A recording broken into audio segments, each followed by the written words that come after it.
Good morning, this is Pauline. And hello, this is Lester. And we start today with the Society News for Friday the 20th of October.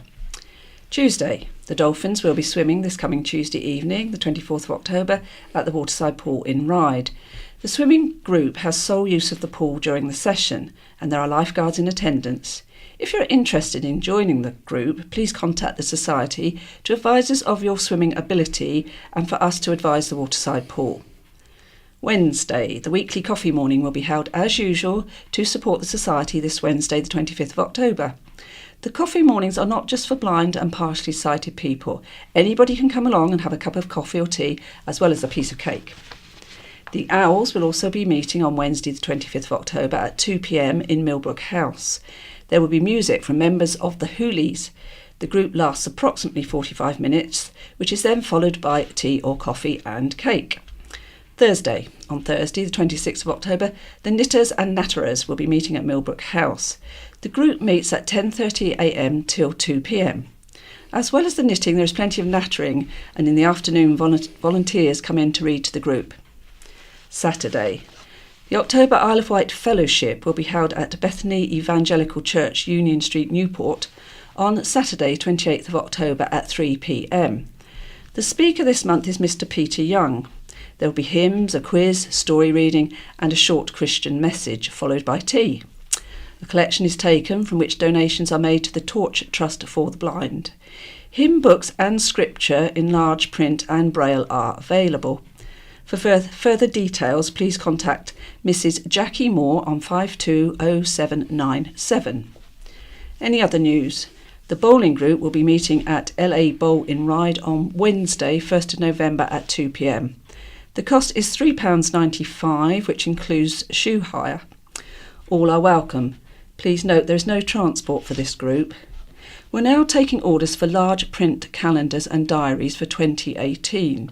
If you would like an order, form or more information, please call Laura Jasper, Centre Administrator, on telephone 522205 or email enquiries@iwsb.org.uk. The story writing competition is gathering momentum, so if you are feeling creative, why not enter, as there are some great prizes to be won. Entry forms must be returned by Friday the 10th of November. We will be holding a low vision open day here at Millbrook House on Tuesday the 21st of November to run from 2:30 p.m. to 6:30 p.m. We will be joined by Dolphin and Enhanced Vision. Come along and explore the latest products and technologies for blind and partially sighted people. Refreshments and parking will be available. For more information, again, please call Laura Jasper, Centre Administrator, on telephone 522205 or on email enquiries@iwsb.org.uk. Following reports this week from two of our service users who have been subjected to scam phone calls, we are including this advice from the Hampshire Police website. We're issuing crime prevention advice after a number of reports of telephone scams on the Isle of Wight. Two similar incidents have been reported to us this week. An 80-year-old woman and a 67-year-old man, both from Newport, were contacted separately by suspicious callers who said they owed outstanding taxes. Both were advised to pay by purchasing iTunes vouchers and providing the serial numbers to the caller at a later date.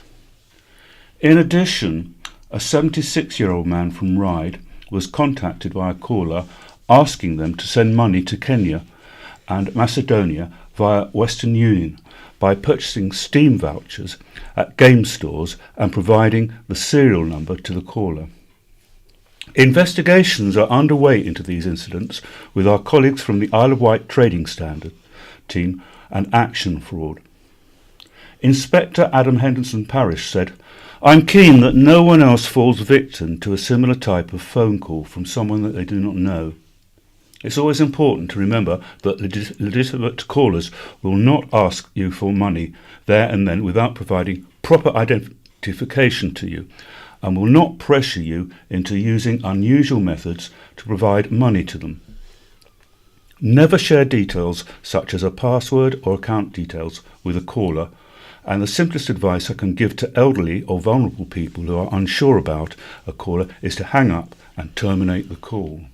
We're now undertaking inquiries to see if the reports are linked and providing advice to the victims to ensure they do not receive similar calls again. We're reminding people to protect themselves by using the following advice. Never give personal or bank account details to anyone who contacts you unexpectedly. Never tell anyone your PIN number. If you have given out information which could compromise your bank security in any way, call your bank to cancel your cards as soon as possible. Never hand over your card, money or valuables to someone at the door to be sent off elsewhere. If you're concerned about unsolicited phone or calls from someone you do not know who asks you to hand over money, please report this to the police as a suspicious incident by calling 101. Anyone who is concerned about similar incidents should contact police by calling 101 and quoting Operation Signature. If a crime is in progress, please call 999. Two of our members have picked up awards for their voluntary work at an evening held at the Lakeside Spa Hotel in Wootton as part of Age UK, Isle of Wight Celebrating Age Festival 2017. The event was held on Thursday, 5th of October 2017. John Berry picked up first prize in the Age UU Community Award category. This was for his voluntary work in serving the local community by driving the community bus and providing a much valued service. Danielle Burgess was awarded third prize in the Age Friendly Volunteer category. This award was for Danielle's work as a telephone befriender, maintaining regular contact with mostly housebound clients. The evening recognised the valuable contribution that Age UK staff and volunteers make to island residents. Many give their time and energy to improve the lives of the elderly and vulnerable. John and Danielle both enjoyed the evening very much and were overwhelmed and proud to have received their awards. And now we have the scaffolding news. Right, we start with a list of known footway obstructions for works, including scaffolding or hoarding. We're unable to include end dates as many are extended on a week-by-week basis. Also included are tables and chairs permits that have been used in the past week. So we start with the Bay area. Current scaffolds can be found at Lloyds Bank, Regent Street, Shanklin, Carlton Hotel Esplanade, Sandown, Shanklin Theatre, Prospect Road, Shanklin, 9 Eastcliff Road, Shanklin. New scaffolds are due up on the 23rd of October at 32 Melville Street, Sandown, and also 4B Station Avenue, Sandown. On the 31st of October at 97 to 95 High Street, Shanklin, the 2nd of November at 3 Fort Street, Sandown, and the 6th of November at the Pink Beach Hotel Esplanade, Sandown. Moving on to Cowes area. Current scaffolds can be found at Development Site, Castle Street, East Cowes, Pelham House 9 Bath Road, Cowes, Cooperative Funeral Care 8 Ferry Road, East Cowes, 28 Albert Street, East Cowes. Current hoardings can be found at 272 to 283 Arctic Road, Cowes, and 93 High Street, Cowes. New scaffolds are due up on the 25th of October at 61 York Street, Cowes. Newport area. Current scaffolds can be found at Nippert Court, West Street, Newport, 2 Chapel Street, Newport, 38 Key Street, Newport, 18 Lugley Street, Newport, Cooperative Funeral Care, 61 St James's Street, also on Trafalgar Road, Newport, 20 Holyrood Street, Newport, 16 Crocker Street, Newport. New scaffolds are due up on the 27th of October at 16 Lugley Street, Newport, and on the 1st of November at 81 Trafalgar Road, Newport. Ryde area. Currently scaffolds can be found at St Mary's Church, Ryde, along St Mary's Passage, Oasis Dental Practice, 9 Melville Street, Ryde, the Yarbridge, 99 New Road, Brading, Little Bramley, Rope Walk, Seaview, 10 East Street, Ryde, 75 George Street, Ryde, 46 to 50 The Old Waxworks, High Street, Brading. Scaffoldings are due up on the 28th of October at Santander, 34 High Street, Ryde, on the 30th of October at the Gallery Shop, High Street, Seaview, and on the 6th of November at Dan's Kitchen, Newlands, St Helens. West Wight area. Current scaffolds can be found at Cornerways, the Broadway, Totland, Mulberries, High Street, Yarmouth. And in the Ventnor area, current scaffolds can be found at 47 Moorview, God's Hill, Cliff View, Hamborough Road, Ventnor, and 4, 5 and 6 Dudley Road, Ventnor. This week's In Touch. In Touch, in this week's episode, Young Blindness for Beginners, comedian Tom Skelton, blogger Joy Adu, and BBC journalist Manzi Jami joined Peter Wight to offer tips and advice for young visually impaired people on a range of subjects including looking good, eating out and staying safe on a night out. The presenter is Peter Wight and the producer is Cheryl Gabriel. Now we move on to the county press for Friday the 20th of October. And we start with the first headline, We Go on E. coli Farm. The Griffin family have thanked their loyal and understanding customers for continuing to support Bridlesford Lodge Farm in the wake of an E. coli outbreak that left 3 people hospitalised. A public health investigation was launched after raw, unpasteurised milk from Bridlesford near Wootton was confirmed as the source of the outbreak last week. It resulted in 4 cases of E. coli 0157 and 3 of hemolytic uremic syndrome, HUS, which can lead to kidney failure. Those 3 people are recovering following hospital treatment. Anyone who bought raw milk before September the 25th was told to return or dispose of it. Raw milk has always carried a risk of food poisoning because it has not been pasteurised, and long-standing health advice has warned older people, children, pregnant women and those with a weak immune system against drinking it. Despite the risks, raw milk has proved popular with people who believe it is more nutritious, and Bridlesford was selling a few £100 a week. Nonetheless, the farm has now stopped selling it altogether. No other products were affected. Paul Griffin, whose family has run Bridlesford since 1923, said the farm had done nothing wrong. There's always been that risk, that's why we have pasteurisation. But we've done everything we can, everything the authorities asked us to do, and removed that risk, said Paul, 48. Our concerns are for the people affected. I know 4 of them personally, as they are customers, and I'm glad they're recovering. Nothing like this has ever happened before. We have to put it behind us and look to the future. Our products are safe, the quality is very high, and people enjoy coming to the farm. We're very humbled our customers have showed so much support for the business. We're grateful for their loyalty and understanding. I like to think that's because we have a good reputation. Farming is a hard life, and when something like this happens, it's even harder. Given E. coli can spread from contact with farm animals or their faeces, visitors have been asked not to touch the animals until the public health investigation has concluded. Other than that, the award-winning farm shop and cafe are open for business as usual. And the second headline, Lost on his way to Africa, a white stork has been spotted in Bryston this week. Island wildlife expert Matthew Chatfield said, You don't often see them in the UK. They winter in Africa. This one is a bit off course. They usually breed in mainland Europe and then migrate huge distances. They have been seen on the island, but it is very rare. The bird, with a fictional reputation for supposedly delivering babies, will hopefully continue on its journey south soon. Phil Thompson was one of the many CP readers to send us pictures of the stork on the village church. The Salvation Army's Isle of Wight Corps will be opening its doors so rough sleepers can seek shelter through the winter. The Church and Charities Homeless Support Unit has joined the Isle of Wight Council to help ensure people experiencing homelessness do not have to bed down on the streets this winter.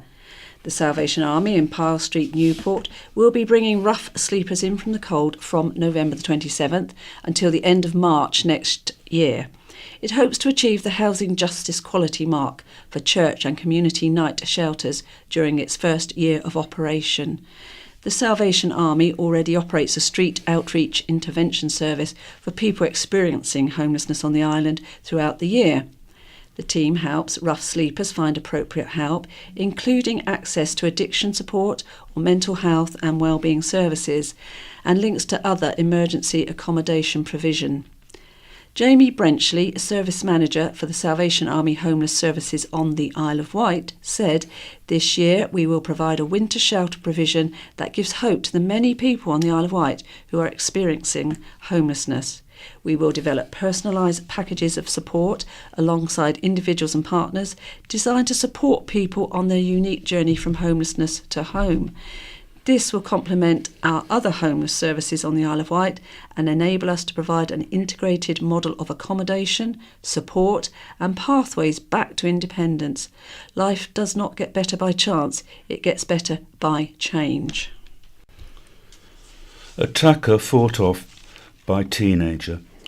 A judge praised the brave actions of an 18-year-old who fought off a man who sexually assaulted her. Philip Rooney followed the teenager, who he had spotted on a bus, before he groped her on a footpath. He was jailed for 18 months, suspended for 2 years, when he appeared for sentence at the Isle of Wight Crown Court last Friday. Rooney, 40, of Highfield Road, Cowes, admitted sexual assault. The court heard Rooney was on the same bus as a teenager as it headed towards Cowes on September the 20th. She got off at a bus stop at around 6:30 p.m. As she was walking close to some bushes, Rooney tapped her back from behind. As she was wearing headphones, at first she thought it was someone she knew, but Rooney then grabbed her bottom and attempted to put his hand down her shorts. She thinks she is going to be raped, screams rape, and manages to fight him off before running away, said Chris Stoper, prosecuting. In the police interview, Rooney said he would not have raped the girl. For Rooney, Simon Moja said his client has been at a low ebb mentally at the time of the assault. Sentencing Rooney, Deputy Circuit Judge Douglas Field said the circumstances of the assault were disturbing. He said she had the courage and wherewithal to fight you off. Uppermost in her mind was the thought that she would be raped. It was a very frightening experience for her. And a teacher from the Isle of Wight has been jailed for sex offences against 2 boys he met through an online dating app. Thomas Goody, 27, of Daniel Street Ryde, who took one of the boys to a hotel and gave him vodka and invited the other to his mother's house while she was away, was sentenced to 4 years in prison when he appeared at Portsmouth Crown Court. He had previously admitted 5 counts of sexual activity with a child and 1 of causing or inciting a child to engage in sexual activity. Goody met the boys on the dating app Grindr and later became aware they were underage, the court heard. According to the BBC, Judge David Melville told him, "You should have said no. You weakened when you should have resisted." The school said the performing arts teacher was dismissed shortly after the allegations emerged. The court heard Goody invited the first boy to his mother's house in September last year. It was reported in February when Goody was arrested. In a statement read out in court, the boy said, "My life has suffered. I've been unhappy, less patient, and I have issues with trusting people." Goody admitted spending the night with the second boy at a hotel in October 2016. The judge imposed a sexual harm prevention order and placed Goody on the sex offenders register. CP shop moves next door. The county press shop is on the move. The paper's retail outlet, which specialises in ticket sales, holiday bookings and island books, has made way for the county press's sister company, Matrix Create, which will move into the former shop premises. From Monday, book, holiday and ticket sales will be conducted from the paper's main office next door at 123 Pyle Street, Newport. All shop staff have moved into the main office and will work within the advertising department. Vincent Bonney, County Press Managing Director said, "The switch enables us to make the best use of the premises at Brannan House and offer a great retail and advertising booking service in a one-stop shop 6 days a week. Matrix's web-based business will fit in very well at CP headquarters." Island MP Bob Seeley has pledged to help caravan owners at Rookley Country Park who face losing their holiday homes and, jointly, an estimated £1.57 million after a takeover of the park. Around 70 devastated residents and holiday caravan owners were shocked to discover they were being forced to leave the park to make way for regeneration. Island View Holidays was sold earlier this year, and the new owners plan to invest in the holiday park. New lodges around the lake, upgraded entertainment and pool areas, and new hire caravans have been promised, but existing caravan owners are having to leave to make room for it all. Some owners are already moving their caravans, while others have longer to find new homes for them, although there are fears not all will find suitable sites. Rookley Country Park has sincerely apologised for the upheaval the situation has caused. At a meeting held at the Chequers pub last Thursday, around 30 owners heard from campaigner and caravan owner Paul St John Martin about the likely cost to current owners of the new site owners' plans. He revealed the caravan owners jointly look likely to be out of pocket by more than £1.5 million when they lose the vans. Mr Seeley said he had great sympathy for the residents' plight and pledged to help them. He said he'd be writing to the site's new owners, an American company, although he accepted, as the residents did, the firm was acting legally. He had also contacted Citizens Advice and supported a request by residents for compensation packages based on the losses they could suffer. He added he would also be looking to lobbying Parliament about the issues raised. Rookley Park said, "Unfortunately, the extent of the work required is such some owners will have to move their holiday homes elsewhere." Man broke into artist's studio at Wight Church. A Crown Court judge has ordered a report to help decide the fate of an island man who broke into an artist's studio and stole jewellery. Graham Smith, of no fixed address, admitted burglary at the non-dwelling property, part of St Mary's Church, Ryde, on August the 20th. The 38-year-old recovering drug addict had a bad criminal record, according to his barrister, Russell Pine, who also requested a drug rehabilitation report for Judge Peter Rawls to consider before sentencing. Smith, who appeared at the Isle of Wight Crown Court by video link, was remanded in custody to reappear for sentencing at the same venue on November the 10th. Film crews from India have been shooting a new movie on the Isle of Wight. Producers of Rangdi, an Indian romantic comedy, chose the Isle of Wight as a quintessentially English location to shoot the film. The story follows the romance between a woman from the UK and a man from India who meet when she travels to India, but they lose touch for some time until he moves back to the UK.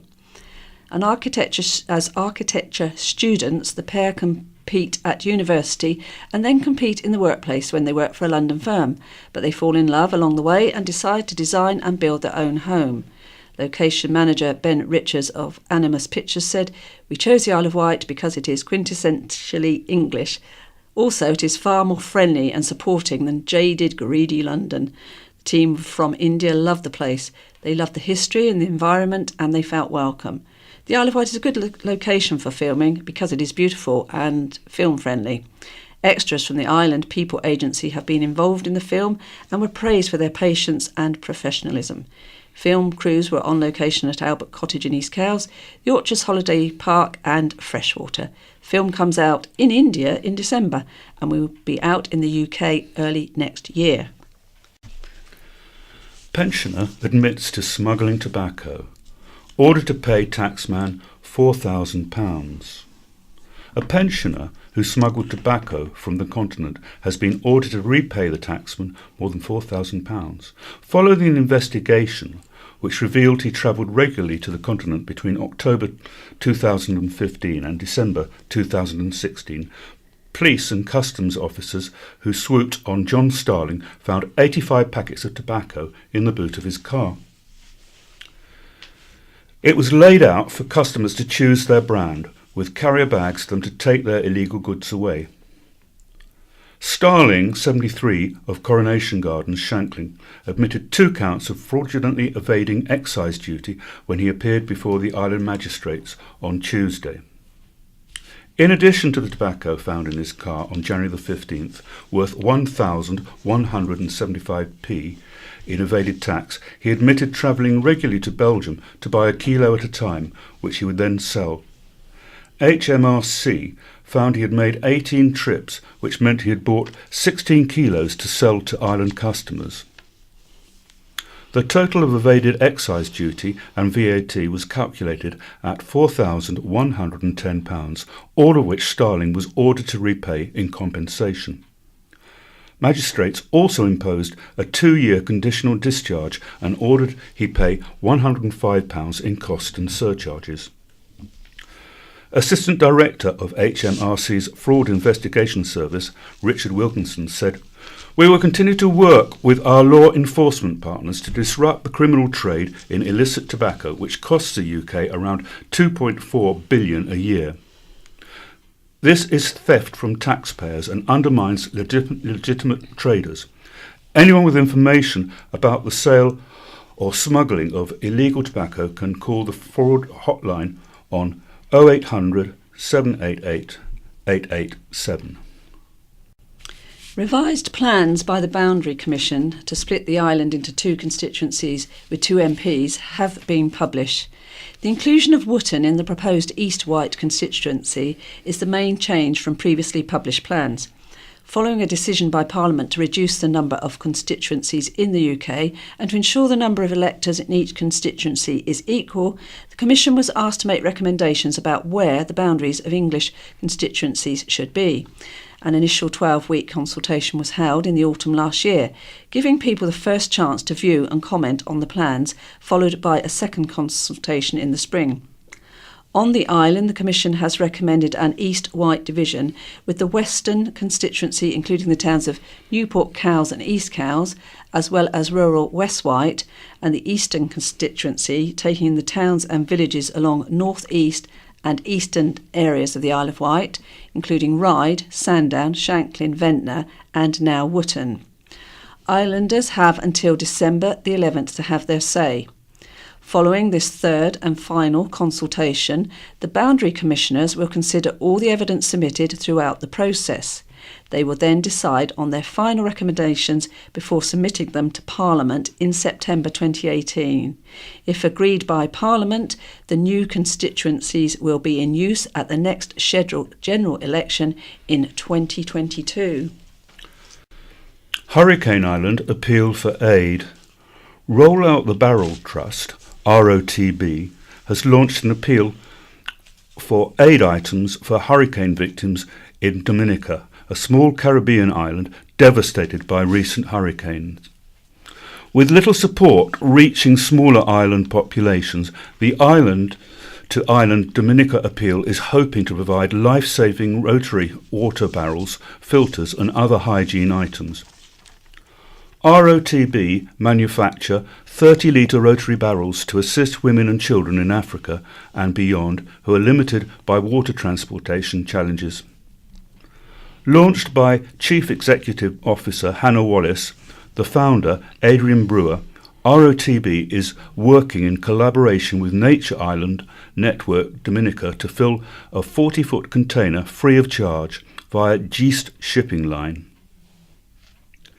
It is appealing for tents, sleeping bags and clean Wellington boots, hygiene items, feminine hygiene products and cooking items. All island donations will be included on the container leaving the mainland along with 100 water barrels and filters. Hannah said, "We are an island that finds a great deal of strength in supporting our local businesses, local produce and various community groups. I think if anyone is to understand what it would be like to have all that the community has worked hard to build for its residents destroyed, it would be the Isle of Wight. To arrange a drop-off, contact the following number: 079 000 52661. Cowes Enterprise College has been judged good across the board by education watchdog Ofsted. Inspectors visited the school on September the 26th and 27th, observing 65 lessons, interviewing students about their school experience and meeting school leaders. Ofsted judged the school good across 5 key categories: leadership and management, quality of teaching, learning and assessment, personal development, behaviour and welfare, pupil outcomes and 16 to 19 study programmes. In their report, inspectors said pupils make good progress because leaders and teachers have high expectations of them. As a result, most pupils pay attention in lessons and work as hard as they can. Teachers ask questions that probe pupils' understanding and require them to explain their thinking. Consequently, pupils gain and consolidate their knowledge and skills well in a range of subjects. Pupils behave well in lessons and around the school. They wear their uniform with pride and ensure the school site is free from litter and graffiti. Pupils are well prepared for life in modern Britain. They're open-minded, tolerant and reject all forms of discrimination. Principal Rachel Kitley said, "It is only when all parts of the school community pull together you get real improvement, and that is what has happened here at Cowes Enterprise College. I can assure everyone, however, we will not be resting on our laurels. We are on a journey to outstanding." Trust given a boost by students. Around 20 children from Sandown Bay Academy handed over a cheque for £700 to Ellen MacArthur Cancer Trust on a school trip. The youngsters went to the Trust's base in East Cowes Marina, where they were shown around one of the yachts used by the charity to give children recovering from cancer the chances to sail. The children aged between 11 and 14 were also given a talk by 15-year-old Nick Early, a pupil from Christ the King College, who had recently sailed with the Trust as part of his recovery from cancer. Newport may see upgraded public toilets following a vote by the Parish Council. Newport Parish Councillors voted to seek planning permission for an upgraded facility in Post Office Lane off the High Street. The Parish Council has been working with Christopher Scott, Chartered Surveyors, to develop a scheme for new unisex and disabled toilets at the site. The current block would be demolished and 3 pay-to-use Danfo toilet modules will be installed. It is also planned to develop the surrounding public space using the expertise of island manufacturing firm A.J. Wells and inspiration from artwork by young people and island artists. Discussions between the Parish Council and the Isle of Wight Council around the public toilets on South Street, Newport, have reached an impasse. The toilets were closed in April following drainage issues, and the Parish Council offered to open the block and take on day-to-day maintenance, as long as overall responsibility for the building remained with the Isle of Wight Council, but this was not accepted. Doctor's shame after drink ban. New Year's Eve's drinks with colleagues spiralled out of control for a St Mary's Hospital doctor who was kicked out of a Cowes pub and arrested after weaving his car along a pedestrian road, restrained by bouncers as he tried to escape, and spent the night in the cells. Dr Howell Room, who admitted failing to provide a breath specimen, was banned from driving for 30 months and sentenced to 8 weeks in prison, suspended for 12 months when he appeared before island magistrates on January the 17th. As a result of his conviction, the General Medical Council, GMC, has now found he has brought the medical profession into disrepute. A GMC tribunal imposed supervisory conditions on his licence to practice, but decided further sanctions would be unduly harsh if he had not harmed any patients or acted dishonestly, and he was genuinely remorseful and ashamed of his actions. Plans to build 26 homes in a quiet village have proved unpopular with residents. The proposed development at Schoolhouse Meadow off Whitwell High Street includes affordable 2 and 3 bedroom houses and bungalows, a shop, children's playground and public toilets. A public meeting held at the White Horse Inn last Thursday was attended by more than 100 people. Architect Martin Hales, acting on behalf of developer Malcolm Perry, gave a presentation and answered questions about the project. Vice Chairman of Knighton and Whitwell Parish Council, Councillor Tim Addison, said villagers were largely sceptical about the proposals. Overall, it's not positive, but it's very early days. No date has been given for lodging a planning application, he said. Several issues were raised, including traffic management, the flood risk and the impact on the wildlife. People asked if the village needed or wanted the proposed amenities. From the mood of the meeting, it didn't seem popular. It was encouraging to see so many people at the meeting, though, to have a conversation about it and understand the pros and cons.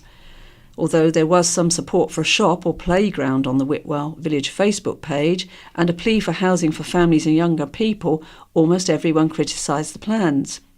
Kelly Moses Sawyers said, "If people want more buses and a busy village, then move to a town and leave our quiet rural village as just that." Rosemary Jones said, "Although we are fairly new to the village, we moved here from the mainland for the peace, tranquility and beauty of the countryside. We don't need any more houses. It will ruin this lovely village." Mr Hales declined to comment when contacted by the county press. Ghostly visitors to the castle. Carisbrooke Castle is getting into the spirit of Halloween with ghost hunting walks and spooky stories during a family-friendly half-term adventure. Visitors from tomorrow, Saturday, to Sunday, October the 29th, are invited to look out for a number of ghosts that have been witnessed by castle staff and visitors. Resident ghosts include spooky figures on the ramparts, a man lurking in a former doorway high above Princess Beatrice Garden, the pale face of a girl drowning in the castle well, and transparent ladies who noiselessly walk their dogs on gravel. Children in fancy dress can enter a competition for the most scary costume, and there will be Halloween-themed crafts to have a go at, such as making witch or wizard's hats and masks. The cash-strapped Isle of Wight NHS has announced plans to move its top team into new offices at a cost of £60,000. In a newsletter to staff, Interim Chief Executive Maggie Oldham said executive and non-executive colleagues would relocate from the south block on the hospital site to an open-plan office where the resus training room is currently located. The training room will be moved to the hospital's education centre. The cost of the move, including the relocation of some other teams, is £60,000.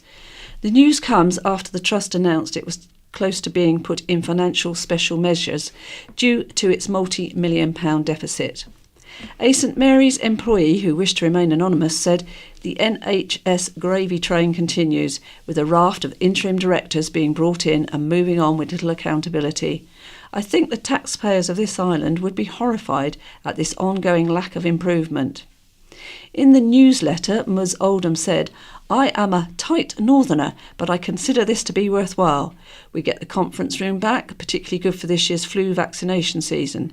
Our site team will be in a central place for all the allocation of our patients. Resus get to be in the education centre, where others are training people with the library and other facilities we have there." Support Group gets £5,000 grant to help families in crisis. Jigsaw Family Support Group in Ryde has been awarded a grant of more than £5,000 by the Hampshire and Isle of Wight Community Foundation. The foundation has awarded more than £55,000 to 10 groups across Hampshire and the Isle of Wight. Jigsaw offers psychological therapy and counselling to families in crisis and to young people affected by a family breakdown. Centre Coordinator for Jigsaw, Tina Maretic, said, "We are delighted to receive this grant, which enables us to continue our vital services on the island, supporting an average of 36 vulnerable young people every month." Smashing up a home his former partner was house-sitting, then intimidating her over the telephone, led to a 17-month jail term for a Ventnor man. Adam Flesher, 23, of Grove Road, admitted intimidating a witness, criminal damage and assault when he appeared for sentence at the Isle of Wight Crown Court last Friday. The court heard Flesher's former partner was house-sitting in February when the couple had an argument at the property. He walked out but returned and pushed her over, injuring her hand. She fled, but he stayed and caused more than £12,000 worth of damage. He was discovered by police asleep on a sofa in the house. Following the incident, he sent 2 messages to his former partner, making threats about getting someone to assault her. When interviewed by police, Flesher said he could not remember threatening her, but said he was sorry. In an unrelated incident in September, Flesher, when drunk, smashed glass panel on the front door of a property. The court was told Flesher had a number of previous convictions. A victim impact statement from Flesher's former partner told how she was nervous about going out since the assault. For Flesher, Oscar Vincent said his client had not committed any offences for 5 years before the latest series of incidents and was genuinely remorseful. He said he is not making any excuses for his behaviour. As well as 17 months in jail, he was ordered to pay a surcharge of £140. Home values, short-term gain, long-term pain. House prices on the Isle of Wight have been increasing. Average house prices on the Isle of Wight have increased by nearly £9,000 in the last 12 months, a report revealed. The government's UK House Price Index for England, released on Tuesday, showed houses on the island worth £199,969 in August last year were now worth £208,755 in August 2017. That is an increase of £8,786, equivalent to a 4.4% rise. Average house prices in England have increased by 5.3% over the last year, according to the report.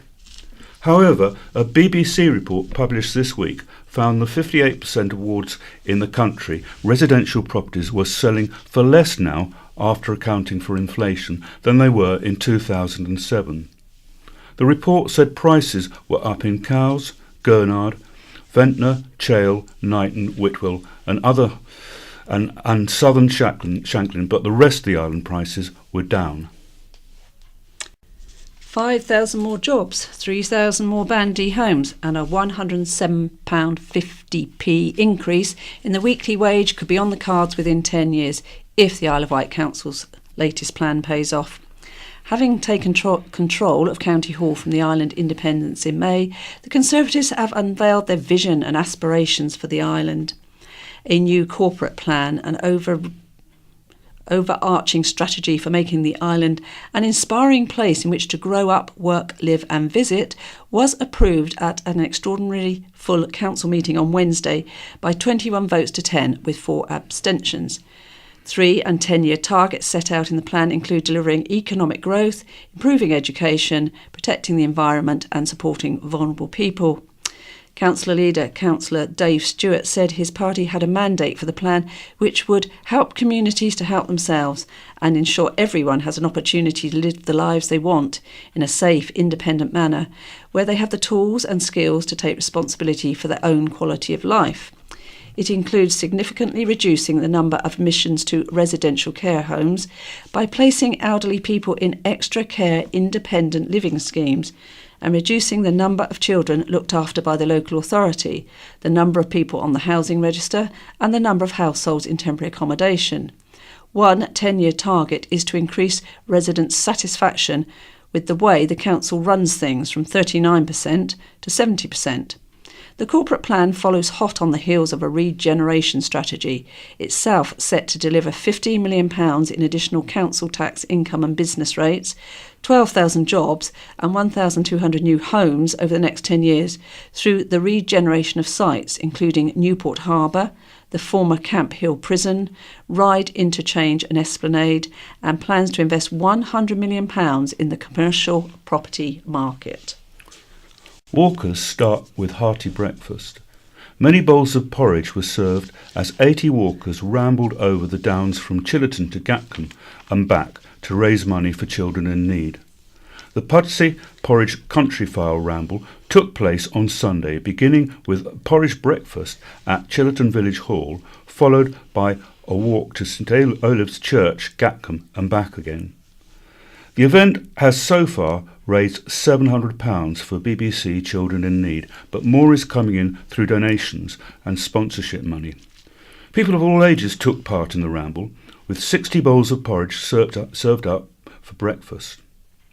Pupils and teachers from Chillerton and Rookley Primary School joined members of the Gatcombe Church and many others from across the island for the fundraising event. Sometimes a thank you card just isn't enough. On Monday, 73-year-old Michael Austin Smith was reunited with the first responder who saved his life in 2015 and was able to say thank you in person. Last summer, Michael went into cardiac arrest in front of his wife Stephanie, who performed emergency CPR on him while waiting for the ambulance. First responder Geoffrey Butt turned up a few minutes later, armed with a defibrillator, which he used until the ambulance arrived. He saved my life, what more can I say? I owe him a deep debt of gratitude, and he has truly given me the best gift ever, said Michael. Michael spent just over a week in intensive care, but because of Geoffrey's actions, he did not sustain any lasting brain damage.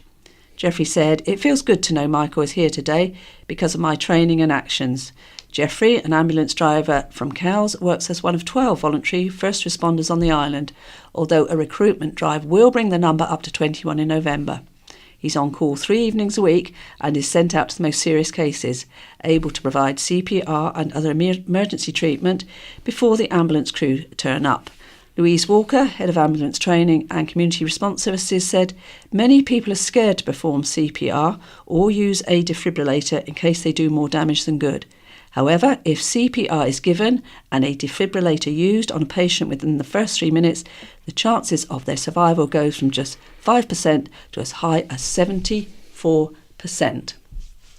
And now it's goodbye from Pauline. And goodbye from Lester. Okay, good morning, this is Paul. Hello, this is Sarah with Weekender.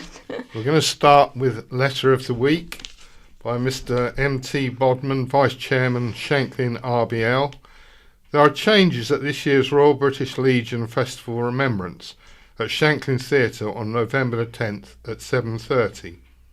There will be a new format and many performances by newcomers, including the Isle of Wight Youth Concert Band, vocalists Paul Stevens and Janet Jones, accompanied by Kate Clark on piano, the Wight Variety Company and our new padre, the Reverend Tony Richards, assisted by members of St Blasius Choir in the drumhead service. Making welcome returns are Mitch Jones, former Welsh Guardsman, to play the last post and reveille, with Dr Kieran Cooney on bagpipes. The service starts with National Anthem and concurrently colours, raising the flag after performances by the band, vocalists, bagpipes and displays by 1024 Squadron ATC and 3 Troop ACE. We conclude with a drumhead service. Do not miss this great service of remembrance, commemoration and commendation. Put the date in your diary today. Tickets are available from the theatre box office and the RBL in Collingwood Road. And here's a letter from the Reverend Howard Cunnington of Sandown. The person who disposed of some beautiful Bibles in a skip recently might like to know that they're being well looked after at Christ the King College. Last week, a colleague in the college informed me some Bibles had been thrown into a skip outside his house, which is next door to a church which has recently closed down. He agreed to retrieve these Bibles for me and bring them to my classroom for use in our RE lessons. Little did I realise the size and age of these items. Both are large and very heavy old Bibles from the 19th century. A little worse for wear, but a fascinating relic of times gone past. The students and staff are fascinated by them. I have them on proud display in my room, and many students have come up to have a look and try to hold them. They're rather heavy. Although I'm grateful to have these treasures from our Christian heritage in my possession, I'm sad Christians seem willing to dispose of the Word of God in this way. In some parts of the world, people would do anything to have a Bible to read. I know we live in a so-called throwaway society, but this is surely taking it too far. So could I ask, next time a church decides it doesn't need its Bibles anymore, that they contact Christ the King College? We value and make use of the Bibles here and would gladly receive any more copies if they're not wanted. There's a letter here from Yvonne Yelland at Newport. Great turnout thanks to County Press coverage. I just wanted to say thank you for the article regarding the WASPE meeting on Saturday regarding women's pensions. We had expected about 4 or 5 people to turn up. but were staggered when over 25 arrived from all corners of the island and more kept coming. Most said they had seen the article in the print edition of the county press. This is a letter from Councillor Jeff Brodie of Newport Parish Council, Chair, Newport. Further to Mrs Osborne's letter on behalf of Older Voices and the county press of the 13th of 10th regarding the South Street public toilets. Can I confirm the closure of these toilets is an Isle of Wight council responsibility? Newport Parish Council agreed provisionally to take them on last April, as we have those in Post Office Lane, Seaclose and Carisbrook. We are now able to move forward with exciting proposals for improving Post Office Lane toilets because we have a viable lease from the Isle of Wight Council, but at the moment our hands are tied with the South Street site. The Isle of Wight Council subsequently declined to give us the certainty we require if we are to borrow public money to bring South Street toilets up to a more acceptable standard. This is because they see this as a possible development site. We therefore handed them back, and instead Councillor Jones-Evans negotiated the ongoing temporary arrangement with McDonald's to be a community toilet.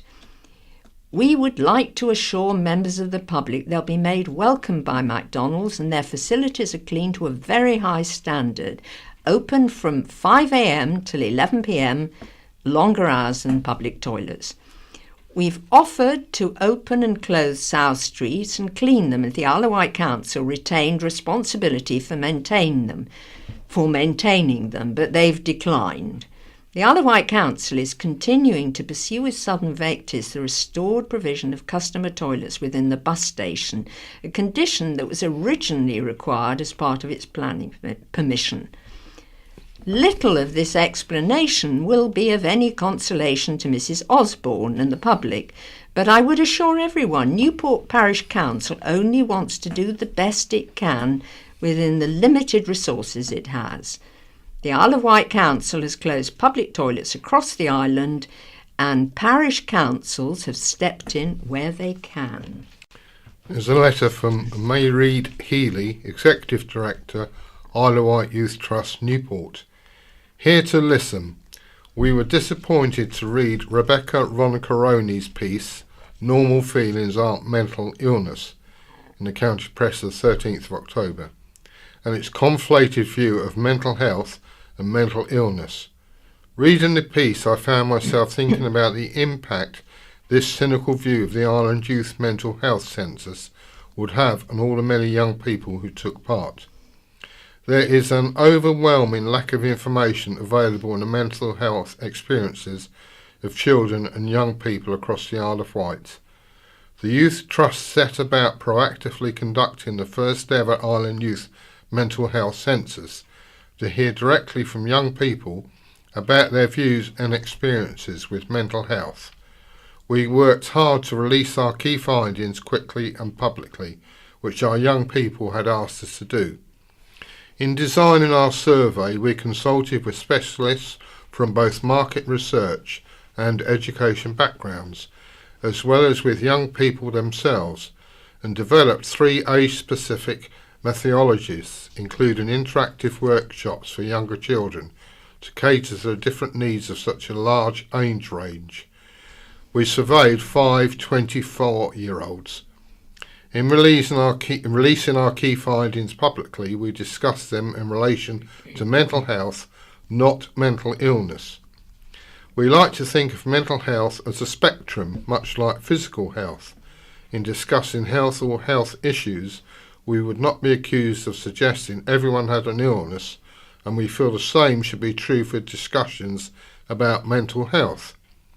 Here at the Youth Trust, we are fully committed to listening to our young people, and they will steer the direction of our work. They have made it abundantly clear to us that they want to talk about those issues, and that's exactly what we will do. A letter from Bob Blezard of Sandown about the electoral seat split. Your contributor, Malcolm Mime, would do well to research his facts before commenting on a matter about which he clearly knows little.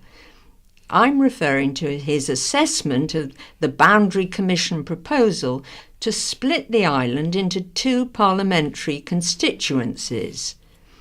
Far from being a new proposal, the East-West split was proposed by the Boundary Commission following representations made to a panel of the commissioners at Portsmouth Guildhall in October 2011. Presented this on behalf of Haven Street and Ashy Parish Council and was opposed at the hearing by representatives of the Island Labour and Conservative parties. Indeed, the only support I received then was from our current MP acting in a personal capacity. The previous bizarre proposal was for a north-south split, which would have involved parts of both the Ryde and Newport civil parishes being split between the 2 constituencies. There is now more of a consensus for the East-West split, as evidenced by a vote by the Isle of Wight Council on November the 16th last year to endorse and support the proposal. Malcolm complains the dividing line isn't down the centre of the island. That is because such a split would not respect community, parish and ward boundaries and would result in a significant population imbalance between the constituencies. The East-West proposal is the only logical division which fully takes account of geographical, historical and administrative factors. It ensures both constituencies have a mix of urban and rural areas. Each constituency will have 20 Isle of Wight councillors, and it doesn't require any town or parish council to be split. These facts, I would suggest, explain why there have been but a few objections, and not the hundreds Malcolm would have expected. The proposals for a reduction from 650 to 600 MPs will soon be voted on by MPs, but I suspect it will not be approved given the hung Parliament and the tendency of turkeys not to vote for Christmas. I am told, however, the proposal for 2 Ireland MPs may still come to pass. We now move on to looking back. I started on 100 years ago, October the 20th, 1917. A Ventnor captain's life was saved by a packet of cigarettes. Captain John Craigie escaped death when a bullet from a German revolver landed in a case of cigarettes he was carrying in his haversack. His company was engaged in the Great Flanders Push last week. Same year, the summer floating bridge was taken out of service for a fortnight at the end of July after considerable repairs were carried out. The speed of the repairs was praised by the town council. The summer has also seen a reduction in the number of vehicles using the floating bridge, which the town council attributed to a petrol shortage. Now, 75 years ago, October the 24th, 1942, a naval rating was rescued off Cowes after falling overboard. The man was travelling on an R boat when it gave a sudden lurch and he fell. A sergeant and corporal were quick to the rescue, swimming out to grab him and returning him safely to the boat. Also 75 years ago, 3 Isle of Wight firemen were commended for their gallantry in London during the Blitz. Sidney Chorley, Harold Hall and Arthur Hodges were praised after they carried on firefighting despite machine gun fire and with bombs falling nearby. Arthur was working on a river float when a bomb fell so close that the boat being towed behind the float was blown to the other side of the river. They were commended in the London Gazette. Now 50 years ago, October 28th, 1967, Camp Hill Prison opened its gates to the press for the first time since it was opened. The county press took the opportunity to tour the prison and to meet Mr. D.T. Cross, the new governor. The prison was known until recent years as a training prison, although the term corrective training was removed from the title a few years before. It closed in 2013, and also the same year a unique and historic hovercraft ceremony took place this week.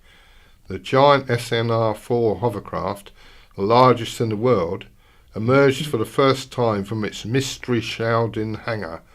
The unveiling made national headlines. 25 years ago, a Newport woman had a lucky escape when a bolt of lightning struck a building in Carisbrooke Road, which also housed the Isle of Wight Chamber of Commerce and Industry. Elizabeth Furness was in bed when lightning hit the building. She was rescued in her nightdress by a neighbour. Also, 25 years ago, the rain and the cold did not stop fans of all ages queuing for hours outside Ryder Arena to get tickets to see Jason Donovan. More than 200 people stood outside half an hour before the tickets went on sale at 5:30 p.m. And by Tuesday morning, just over half of the 2,400 tickets had been sold. First in line was Karen Attrell, who'd been waiting since 11 a.m. to guarantee a ticket to the concert. Two items from 10 years ago, October the 19th, 2007. Ofsted inspectors went to the bottom of the class after a spelling error left them red-faced. The government agency responsible for inspecting standards of education referred to the Isle of Wight, spelt W-H-I-T-E, throughout a report for an island school. The report was immediately withdrawn so the changes could be made. 10 Isle of Wight post offices faced closure due to national cutbacks. The 10 offices constituted 20% of the island's total service, with offices being axed from Freshwater to Ventnor. Oh, what about 10 years ago, Paul? St Helens, the loss of the sign. Yeah, that's right. A styling was stolen from outside St Helens on the green there, and it cost £500 for the council to replace it. White memories. Memories of Shanklin Pier. The 30th anniversary of the destruction of Shanklin Pier in the Great Storm kindled powerful memories of truly happy days there. Frida Ball brought in a photograph taken in June 1961 of her young son, Michael. He's now 57. Frida of Arthur Street Ride said, "These truly were the days. They were the days of hilarity on the pier. That was the name of a variety show there. There was Leslie, the one-armed diver, performing the reward of silver sixpences, Madame Astra foretelling the future, and pretty dancing girls, a children's entertainer, gambling machines, ice cream, and even a jewellery store. The list goes on and on. But the pier was the great attraction, and there was even a touch of sophistication with a trio of musicians in the below-deck bar and Beauty in Sadie's bar, which I believe was called the Horseshoe, from which the views of sea, cliff and sky were astounding. Below the pier and all along Shanklin Beach was soft, pale sand. What a joy. Then, on October the 15th, 1987, the lovely pier was no more, blown away by a jealous or zealous wind of powerful storm force. Continuing with white memories, Poet Laureate's favourite church. Donna Newman turns a spotlight on a busy church dedicated to the first recorded British Christian martyr. Nestled among the terraced gardens and steep walkways of Upper Ventnor is the beautiful little church of St Alban. Built in Romanesque style, it shelters among the houses on the side of a hill, reached by steep steps that challenge the visitor. The origins of the church are quite unusual. A chapel of ease to All Saints Church, Godshill, St Albans started life as an iron church. In 1889, the old iron church was removed from its former site in the garden of the priest in charge, the Reverend Richard Usher, to its current location, which was purchased by the church council. The first service of the new church actually took place on the steps outside. Plans were drawn up for a new stone church because time was taking its toll on the old iron building. Grand designs had been considered, with plans to build an impressive church with a spire of 150 foot. However, owing to the location and the subsequent expensive evacuations and preparations had to be made before the first stone was laid, the ambitious design was set aside for a more modest building. But this does not detract from the church itself. With its basilica-like appearance with high ceiling and rounded nave, St Albans oppressive without being overbearing. The walls are painted in a delicate rose colour with little adornment or finery. The wooden ceiling, roof beams and the elevated windows mean the church is light and welcoming, as well as being very good acoustically. To the side of the main body of the church, the south aisle, was the chapel of Our Lady. A glorious stained glass window and statuary dedication to Our Lady of Washington make a small shrine to the side of the chapel. The south aisle itself was not completed until a few years after the stone church was dedicated. Of the few decorations within the church are a set of 14 paintings that line both sides of the walls, showing scenes from the conviction of Christ up to his death.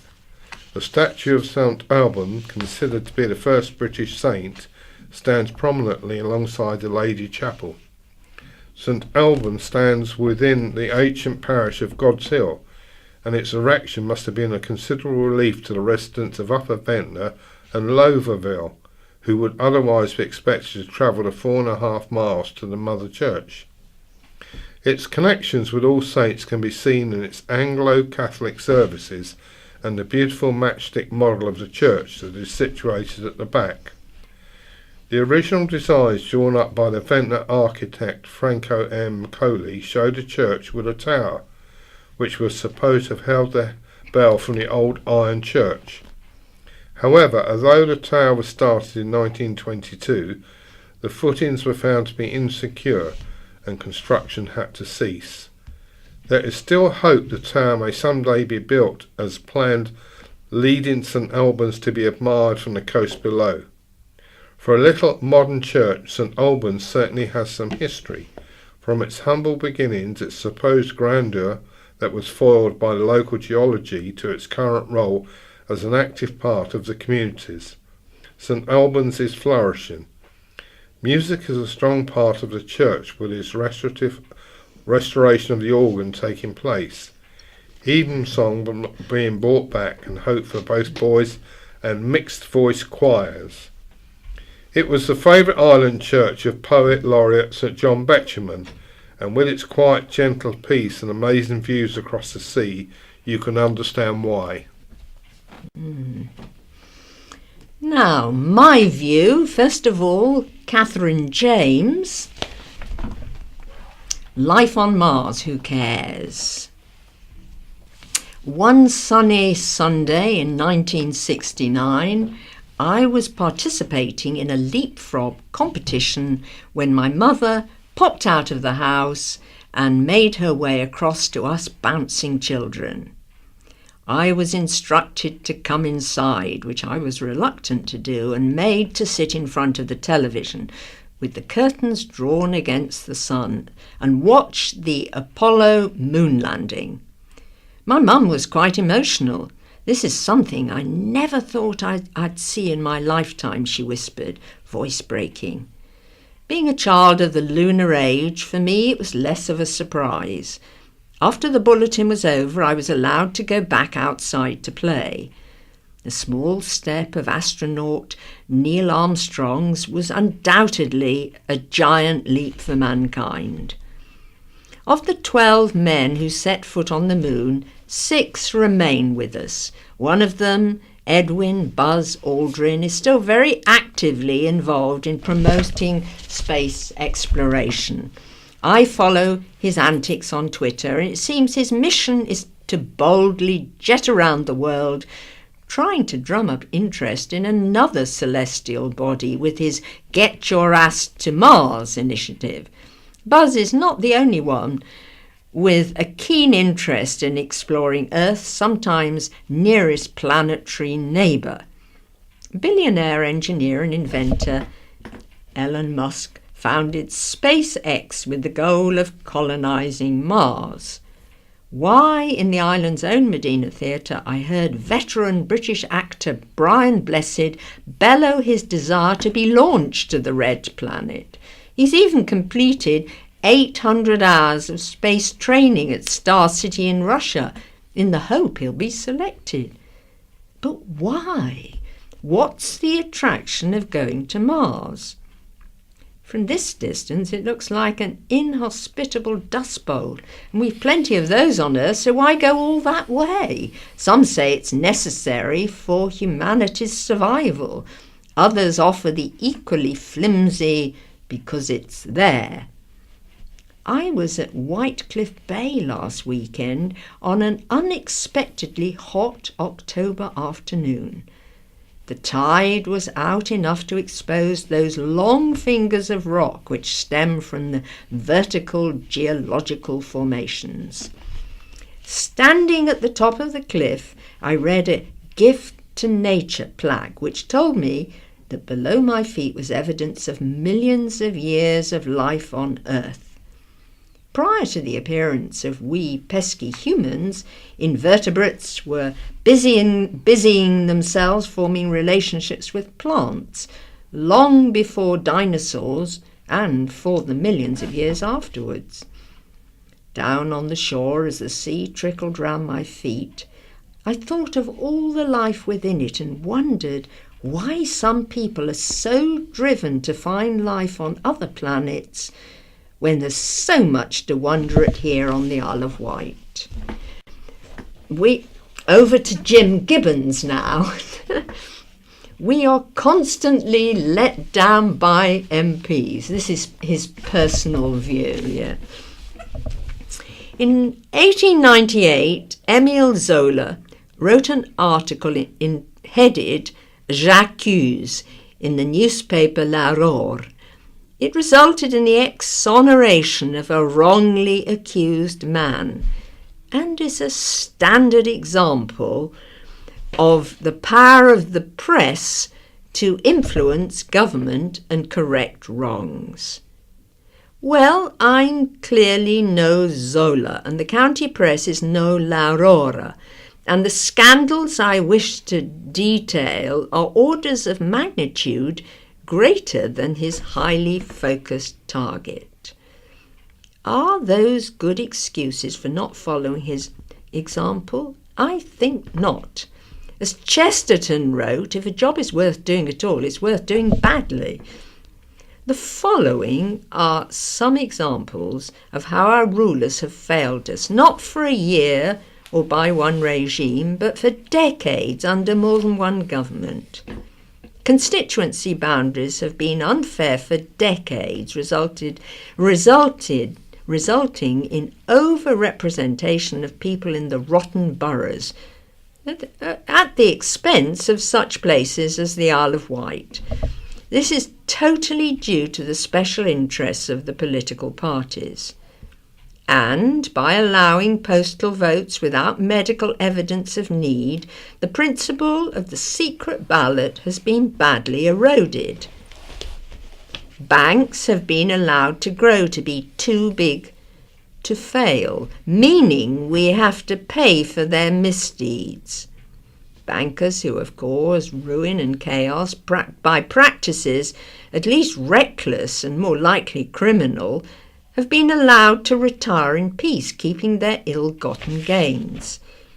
While paying lip service to encouraging us to save for our old age, governments have incited us to spend all our income and borrow more at artificially low interest rates to keep up the GNP, the only measure they care about. If we die worth anything, we must pay inheritance tax, which has risen to record levels and means tests ensuring those who have saved nothing are looked after as well as those who have been prudent. Short of shooting us all at 65, what more could they do? For decades, governments have spent more than their income. This is called austerity. And the resulting borrowing means we have to pay more in interest than we spend on, for example, defence. Despite that, we pay huge sums to people in other countries, which means we're paying interest on money we've borrowed to give away to other countries for the glorification of our politicians. If you did that, you'd be deemed unfit to manage your own financial affairs, and rightly. If we're ill and in pain and desperately want it to end, and would end it if we could, our relatives and doctors are forbidden to accede to our pleas for a merciful end. The difference between the state's policy for the end of our lifespan and its views on the lives of unborn children is quite extraordinary. Children are indoctrinated and required to believe or pretend to believe things on which adults have no unanimity, and they're compelled to take part in religious practices they're not comfortable with. We've been dragged into war by our Prime Minister on the grounds he's seen evidence of weapons of mass destruction that did not exist, and have not prosecuted him after it became quite clear the evidence for that was unconvincing to all but him. People wrongly claiming benefits have been allowed to repay the money at rates which mean they will never have to repay it at all. Suspended sentences, which were greeted as a reasonable measure, have made the law a laughingstock as they're piled one on another. The authorities seem to have given up hope of making recalcitrant fathers support their children. Everyone and every government makes mistakes, but the above practices have for the most part continued from year to year, from decade to decade. Our MPs have let us down not once but constantly. There's an article now about Behind the News by Richard Wight. Two brothers who've made gifts of life have embarked on a trip of a lifetime in a scrap heap challenge car to raise much needed cash for a transplant team. Andy Lee and his older brother Matt are driving largely off-road to the Western Sahara and back in a sponsored bit of payback to the Great Ormond Street Transplant Games team charity. It was not just the gift of kidneys to Andy's son, the ailing Stephen Lee, that saved his life, but the transplant games for which he swam to peak fitness and to medal glory. Stephen is now studying product design at Bournemouth University and is a strapping, healthy 6'2", 20-year-old who attributes not only his health but his survival to the games. It's not just the fact my dad and uncle gave me their kidneys for transplant, but the fact the games were a big part of my life for 13 years. That gave my body the strength to fight, said Stephen. Stephen's survival was very much against the odds. He was born on August 2nd, 1997, with kidney failure and taken to Great Ormond Street Hospital when he was just 3 days old. At the age of 6, a virus caused his kidneys to fail completely. Only a transplant could save him. Andy, 46, and his wife Yvonne from Orchard Road, Shanklin, immediately put themselves on a list, and telecommunications expert Andy's kidney was a dream match. The transplant was scheduled for November 2004, but with just 10 days to go, Andy suffered severe leg injuries in a motorcycle accident, and the transplant had to be postponed as time ticked away for Stephen. After an agonising 6 months, Andy was fit enough for major surgery, even though he was still on crutches and recovering from his injuries. The transplant eventually went ahead on March the 29th, 2005, and in the following months the nurses at Great Ormond Street gave Stephen some information leaflets on a yearly 4-day sporting and social event. the British Transplant Games. Stephen's first games was Bath 2006, and against all seasoned competitors amazed himself. Amazed all, including himself, when he came away with a gold medal. Success sparked his passion for swimming and gave him lots of fantastic opportunities, including the World Transplant Games held in Australia and Sweden. Then in June 2013, just before Stephen sat his GCSEs at Sandown Bay Academy, we were all devastated when we informed he had a form of chronic rejection and would definitely need another transplant, said Andy. Although Stephen was gutted by the news, he did not let it stand in his way, and he went on to achieve excellent grades in his GCSEs and A-levels. Stephen's kidney function slowly deteriorated, and this time his uncle Matt came back as a near-perfect match, leaving Stephen counting his lucky stars that two such perfect kidneys had come his way. A very rare occurrence. Nearly 6 months on from the operation, it has been deemed a complete success, and the brothers were waved off by Stephen, both to celebrate and fundraise.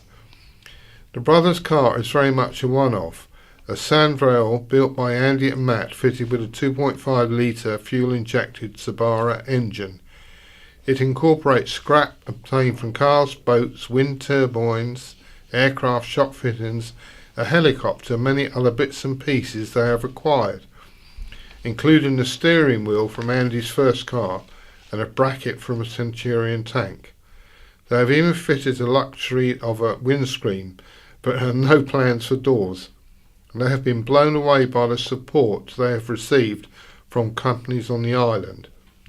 Andy and Matt should be currently travelling across Morocco, where they will then drive another 2,000 miles, with 80% being off-road. They will be crossing the Rift Mountains and through the cedar forest and southward across the High Atlas and on down to the Sahara.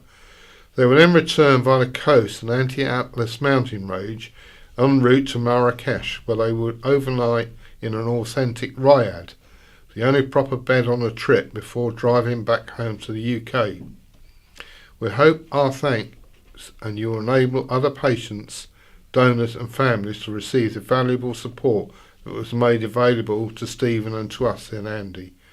We also want to raise awareness of living donor transplants to show you can still live life to the full, even after giving someone else the gift of life. Over to What's On.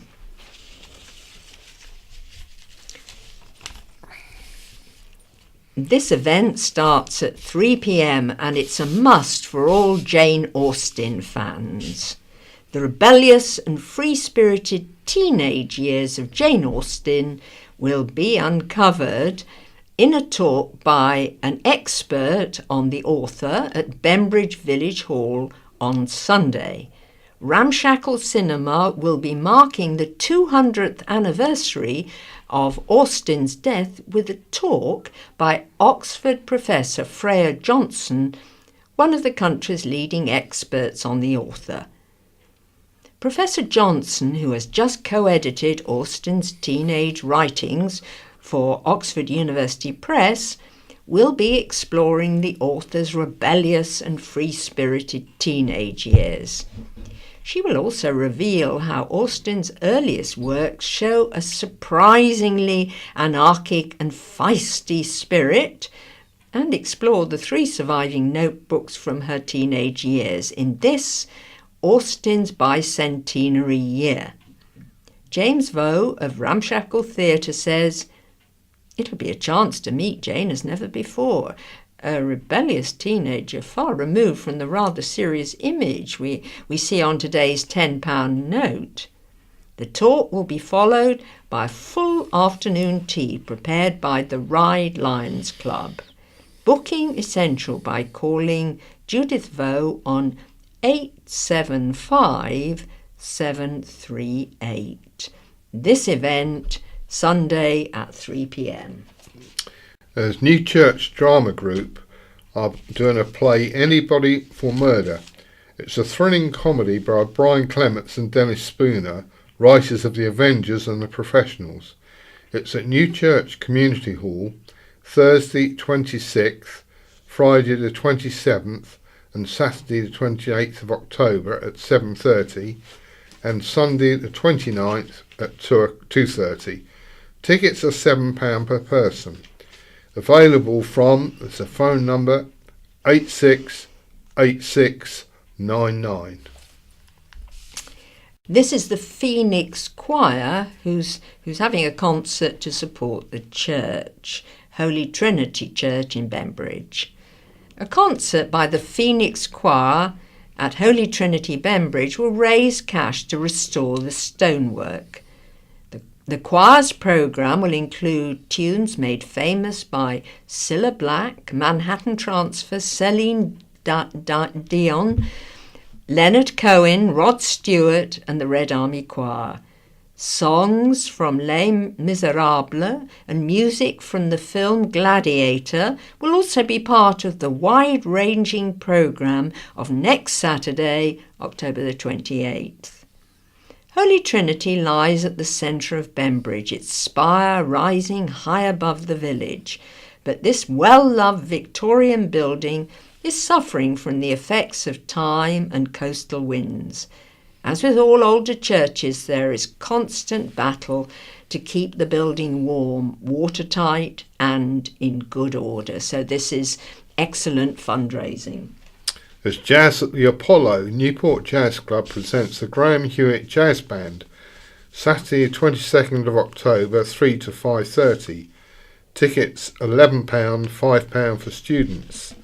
Available from 730601 or 523879.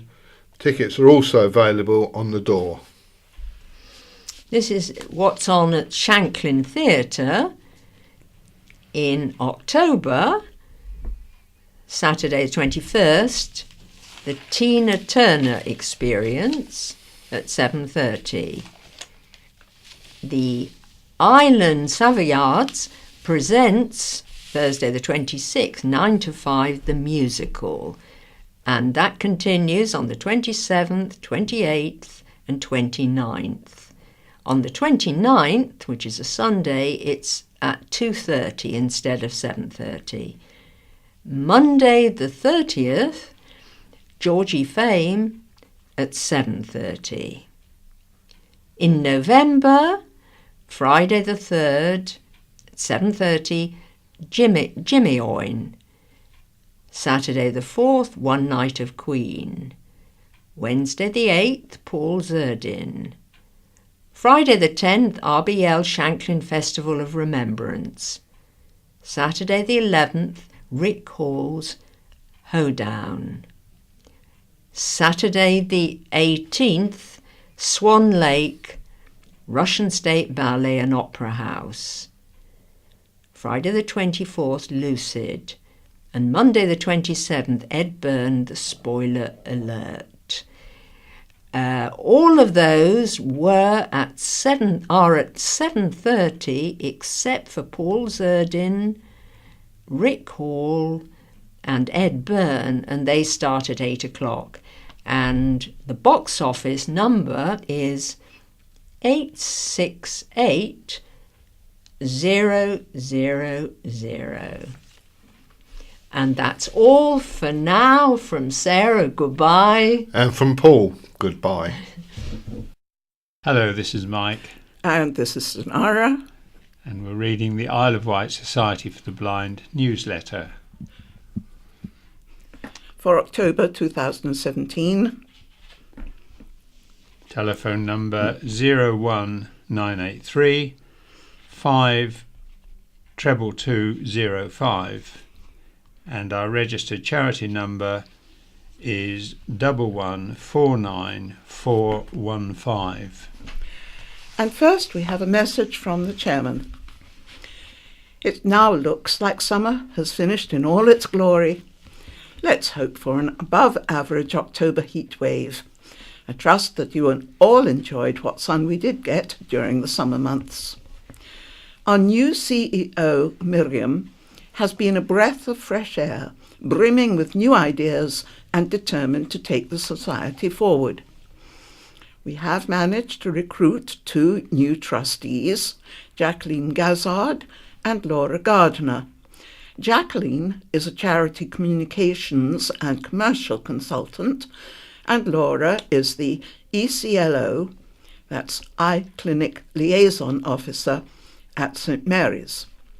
Both will prove invaluable in helping us to offer services for our clients, plus raising our profile through better marketing.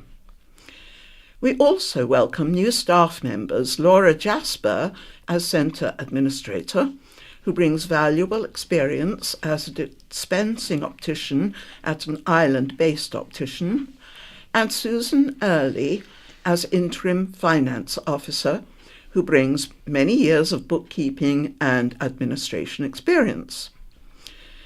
I would like to thank all our service users who responded to our consultation exercise. We are in the process of analysing these results and will look at the logistics of offering new services as soon as is practical. Dress for Less is proving to be a very successful venture and is moving to larger and better equipped premises in October. And that's from Paul Rutherford, the chairman.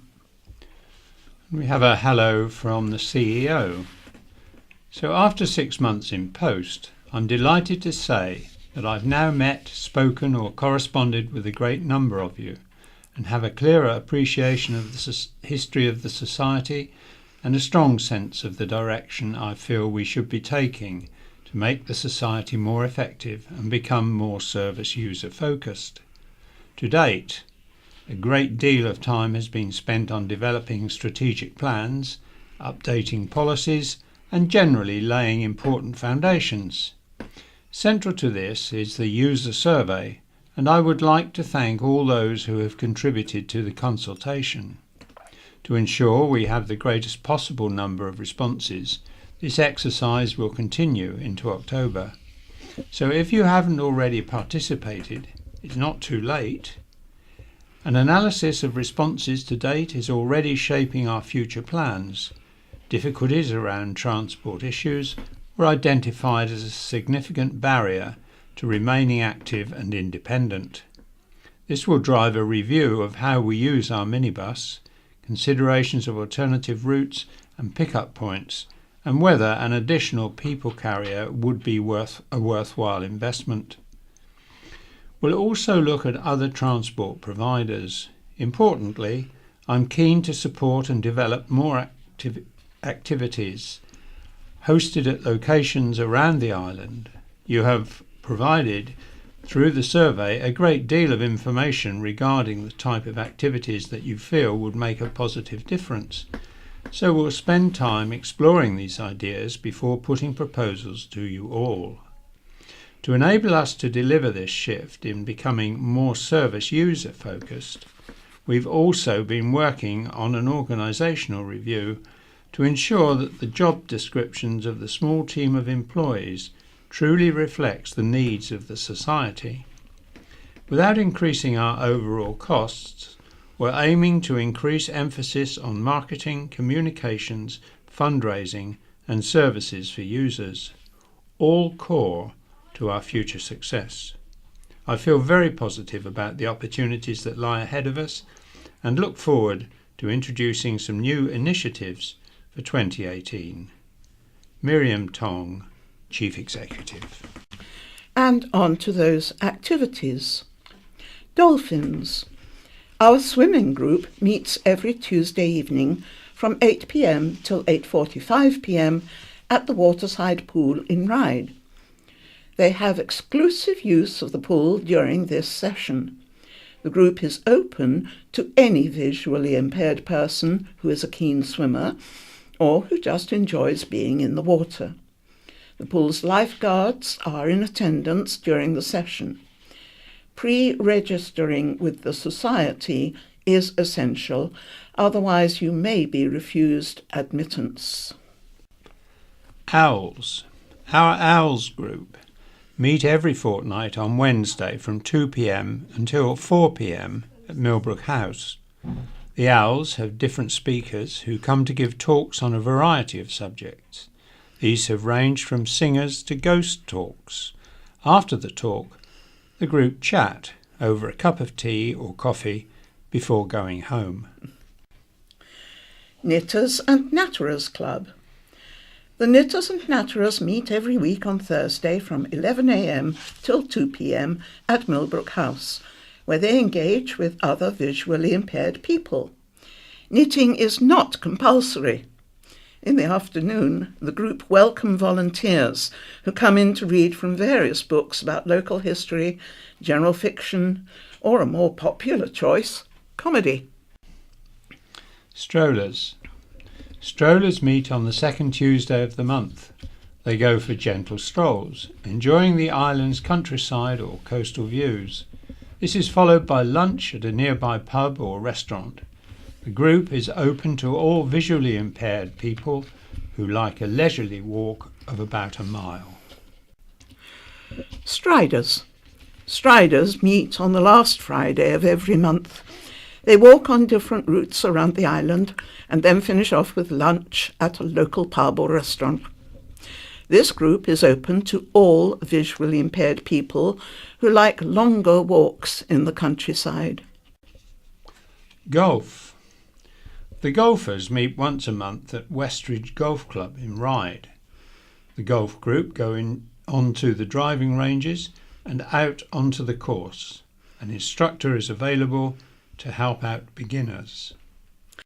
Bowling. The bowling group meets once a month at LA Bowl in Ryde. The cost is £3.95 for 2 games. This group is open to all visually impaired people. Please note, there is no transport for this group. If you are interested in joining any of the activities, please contact the Society for more information. Transport may be available to some of the groups.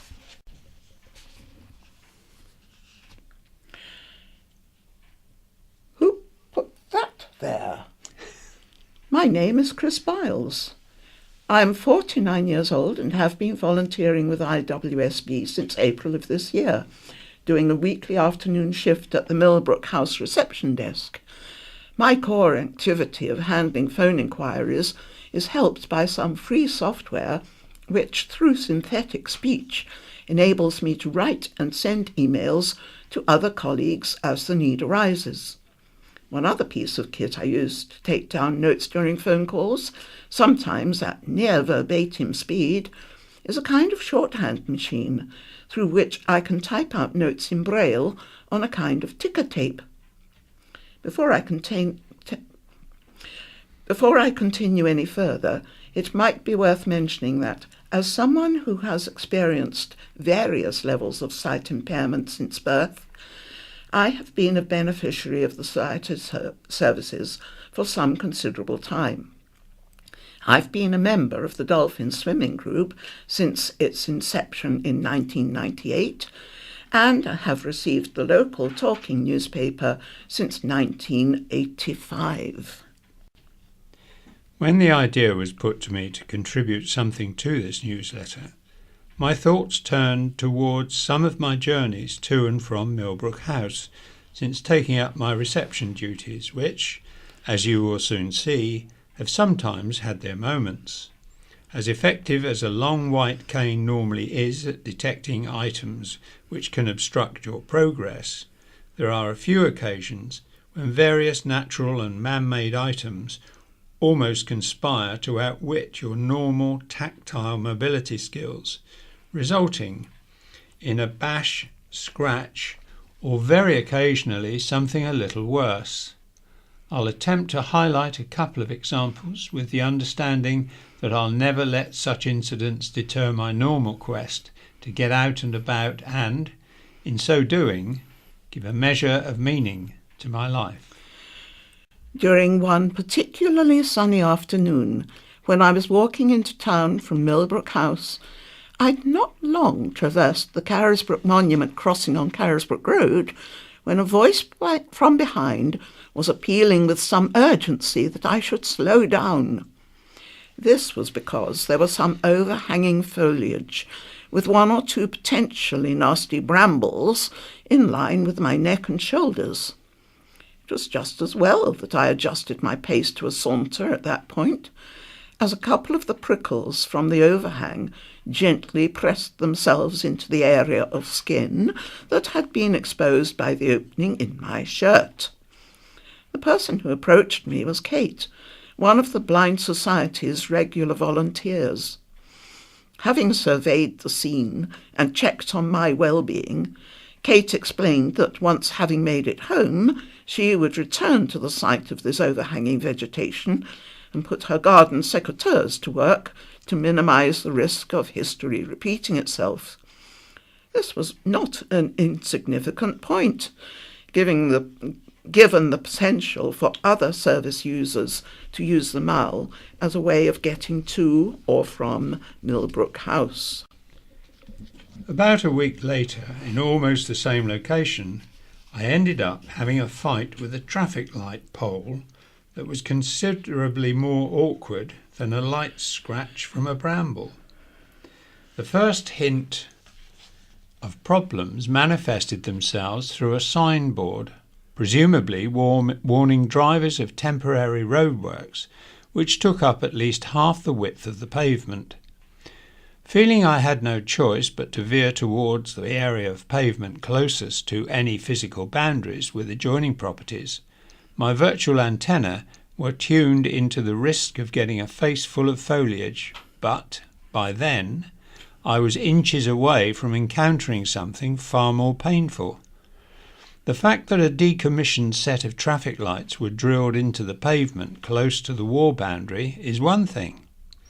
The first I knew this installation was in situ was when my left shin had taken a near full impact from what I can only describe as a kind of ledge which protruded a few inches above the base of the pole and, as such, something my cane could easily have missed. Although this was not the first time I'd gashed my shin in recent years, this was the first time I'd encountered such a conspicuous obstruction which, in my view, had no justification for being there, with little or no protection if it was no longer required for its original purpose. So what was there to be done about this? Leaving aside my visit to the closest pharmacist to have the shin gash inspected and a suitable dressing applied. Given the time of day, so close by then to 5 p.m, that a call to Island Roads was impractical, but by the time office hours resumed the next morning, I had hit upon a slightly different idea. I duly contacted Action on Hearing Loss to speak to Carla, one of the staff members, whose role is to train people with a little or no sight how to get around safely and, as such, would have an informed view over what would constitute a safe environment from a blind person's perspective. Carla's response to the narrative of my concerns was so immediate. With smartphone in hand, she immediately went to the scene and took some visual images to back up her written submission to Island Roads, based not only on what I'd told her, but to highlight some additional concerns Carla had identified, having viewed the situation at first hand. Through our combined efforts, Carla and I were able to convince Island Roads that prompt action to remove the risk of further danger was taken. I later found out that some kind of safety cordon was positioned around the traffic light installation. By the time I was next in this vicinity the following week, the traffic light was removed completely. In conclusion, what is probably most significant to take away from this story is that if you do encounter some kind of obstruction in the street environment, you don't have to suffer in silence. It might not always be easy to get to the right people straight away, but by way of a few pointers, you could raise your concerns with one or more of the following organisations for further help and guidance. Action on Hearing Loss. Telephone number 529533. The Royal National Institute of Blind People. Telephone number 0303 123 9999. The Campaigns Team. National Federation of the Blind. Telephone number 01924 291 313. Or finally, Island Roads. Telephone number 822440. That was contributed in its entirety by Chris Biles. Volunteer News Round. Welcome. We are pleased to welcome 9 new volunteers to our team. The new members will be joining Dress for Less, minibus driving, talking news, admin and fundraising. Au revoir. Sadly, we have said goodbye to 4 volunteers and wish them well for the future. Thanks have been extended for the valuable support and commitment given by these volunteers over the years, particularly one of the Talking News team members who has retired after 16 years and whom we wished well with a card and a bouquet of flowers. Volunteer vacancies. We have volunteer vacancies in various roles, e.g. minibus driving, minibus escort, home visitors, coffee morning support with refreshments, walking buddy escorts, Dress for Less, and fundraising throughout the summer months. Should you know anyone who may be interested, please let me know, and I will be happy to send an application pack or discuss the various volunteer roles available. Volunteer Thank You Party on the 23rd of June 2017. This year's event was tropical with a Hawaiian theme throughout, including prizes for themed fancy dress, which went down well with a lot of hilarity at the prize giving. A free raffle with prizes donated by staff, trustees and local businesses was a further expression of thanks to all of our volunteers for their dedication, commitment and support to our service users over the last year. Volunteer Update Session, Wednesday the 6th of September. This was the first of many sessions planned on a regular basis and was well attended by 18 volunteers across many different areas of our volunteer support service. An informal get-together with light refreshment and a chance to meet members of the team was followed by an update from Miriam Tong, CEO, on all relevant news which was deemed by those present to be a good way forward to impart information on the IWSB's future plans and goals.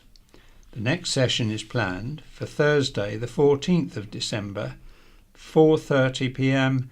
until 6:30 p.m. at Millbrook House. Summer events and days out. IWSB Summer Fete was held on 10th of June at Holyrood Hall in Newport and was well supported, enabling us to raise £476.80. Volunteers, trustees and staff worked hard to make this a successful event that was enjoyed by all. The Royal Victoria Yacht Club Open Day welcomed our service users again this year. Volunteers supported members on the day where sighted guide support was needed. Another sunny and enjoyable day on the water. Handicrafts Day Out to Quor Abbey, the 23rd of August 2017.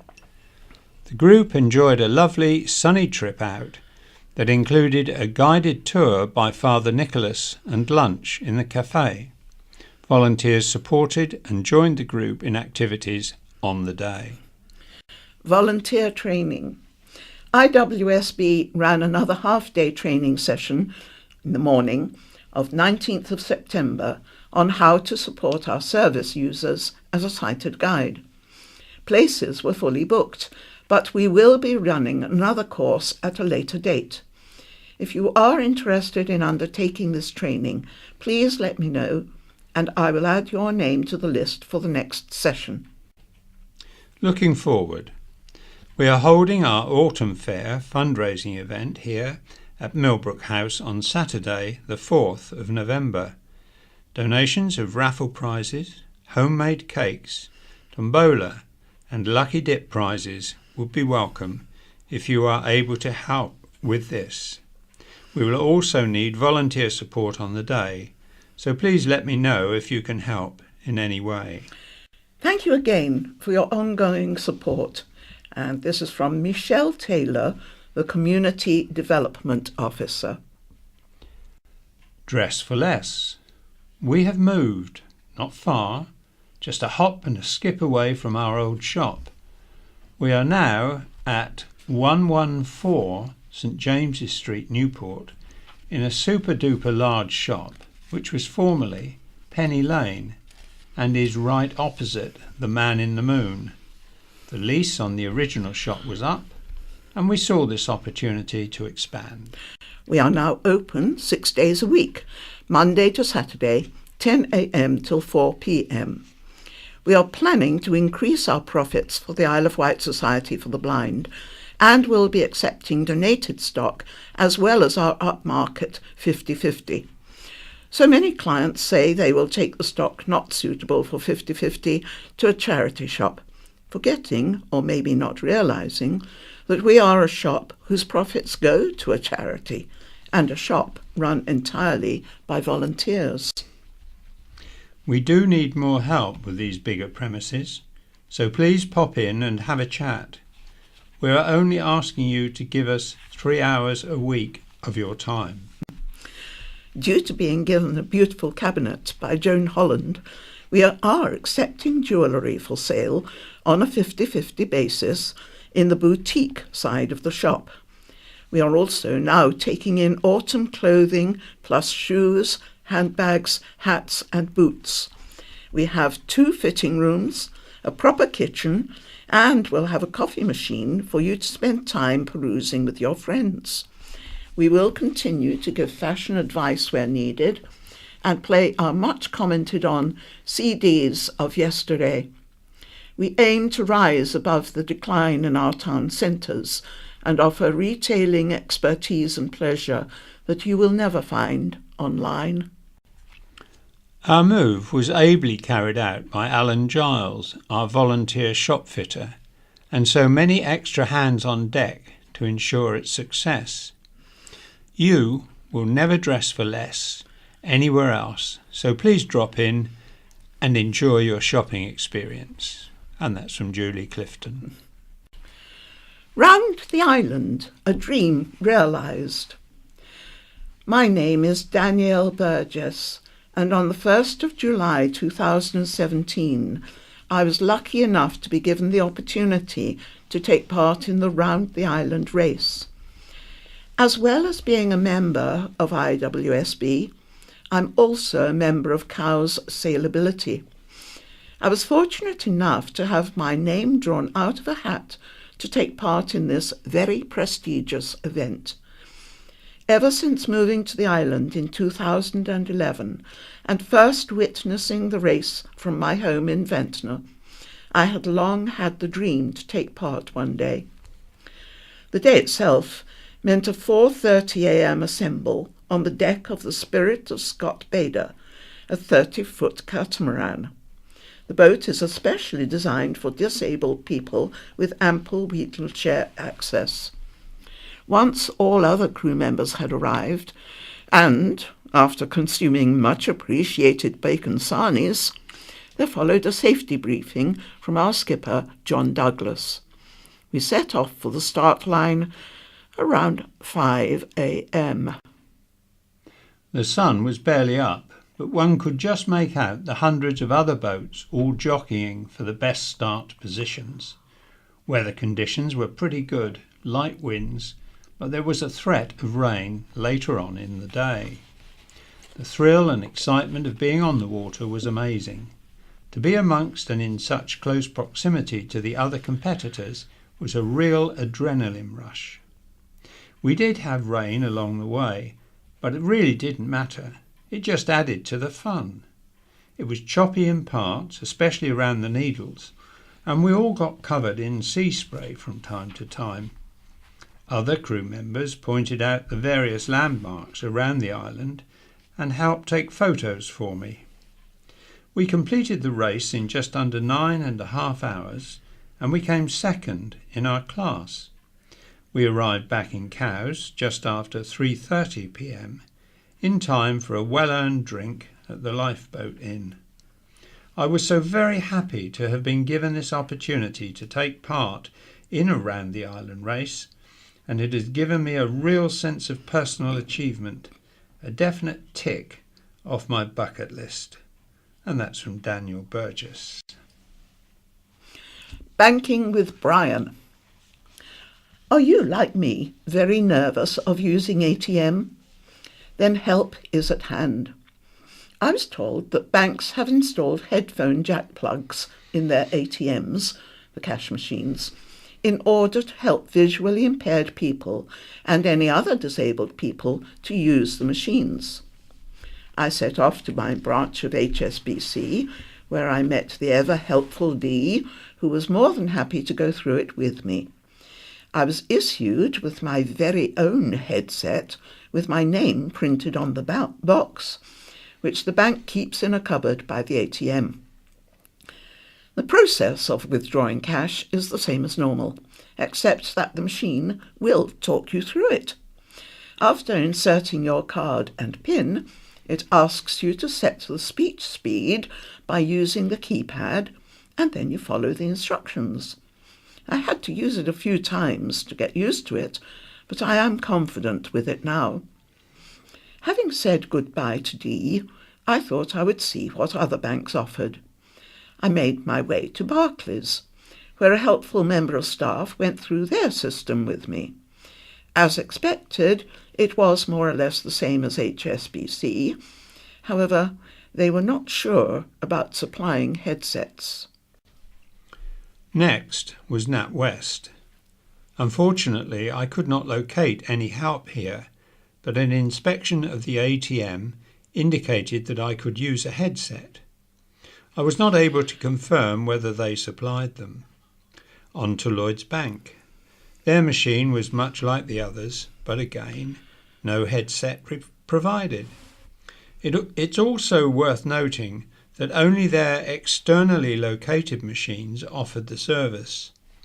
I have successfully tried my own headset and earbuds on HSBC and Lloyds. Please remember, you are advised to have a friend or family member with you if you are using external machines, especially at night.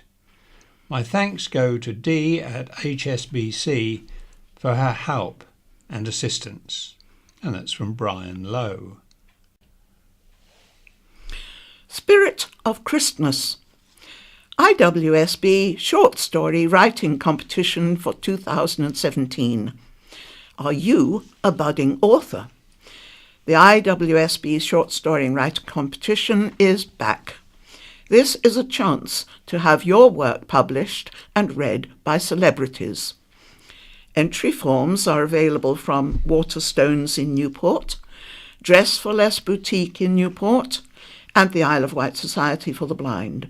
You can also download a form from our website, www.iwsb.org.uk. The three celebrities who read for us last year, Robert Glenister, Katie Manning, and Dana Minghella, have kindly agreed to record winning entries again this year. The theme of the competition is Spirit of Christmas, so we hope this will inspire you to come up with a lovely festive story. The cost to enter per story is adults £5 and under 18s £2. Entries must be returned to Waterstones by Friday the 10th of November. Terms and conditions are available on the entry form. Awards presentation evening is Monday the 18th of December at Newport Minster. Good luck. A week in the life of Aaron. My name is Aaron. I'm 25 years old. I am completely blind and have been ever since I can remember. I have the eye condition known as retinopathy or prematurity. I have lived on the Isle of Wight all my life and find it to be a peaceful place. All my life I went through mainstream school. I started out at Dover Park Primary, then Mayfield Middle, and finally Ryde High School, now known as Ryde Academy. I am grateful for the experiences I had at all three schools. After my schooling years, I took part in a BTEC National Diploma for IT practitioners at Level 3 at the Isle of Wight College. I finished this with a few years ago, then tried a business course which did not go as well. But it's not all doom and gloom here. Step right up, because a week in my life for me is more like a week of hobbies. My routine is dictated by what's happening each morning. If there's something happening, I'll get up right away and have a shower. The great thing about the shower is the fact that it's remote controlled, so I can go in and start the shower straight away and wait for the thing to warm up first before climbing in. After the shower, it's back to my bedroom to get dressed. My wardrobe has been set up with a technique that my mum learned, where she has set out different cut clothes on different beaded hangers. While the hangers may feel the same, on one for my trousers I have a round bead, on one for my shirt I have a different shape, so I use the mixture of the beads and hanger position to help me find clothes. We have it set up in such a way that the trousers, or in the case of a sunny day, shorts, and shirts next to each other should, in theory, match nicely. Heading downstairs, it's time for food. For better or for worse, I am not currently the most independent blind person out there. It's a slow work in progress. While I'm fine with a shower, food is harder. I'm still relying on my parents, so while I wait, I can head into the little lounge. We have 2 lounges in our house, more on the big lounge later, and relax a little with some music. After food, whether that's porridge, toast, or, at the moment, crumpets, I go back upstairs and brush my teeth, and then that's me ready for the rest of the day. But what about lunch and dinner? Well, for lunch it's sandwiches and crisps, and for dinner it's whatever on the table that day, probably along with some carrots and beans to give me a bit of veg intake. Drink-wise, in the morning it's juice of some sort, such as apple. Not orange though, that's too strong. The rest of the day I have Ribena, as I find Coke too tangy and it hurts my tongue, and hot drinks I find too, well, hot for my liking.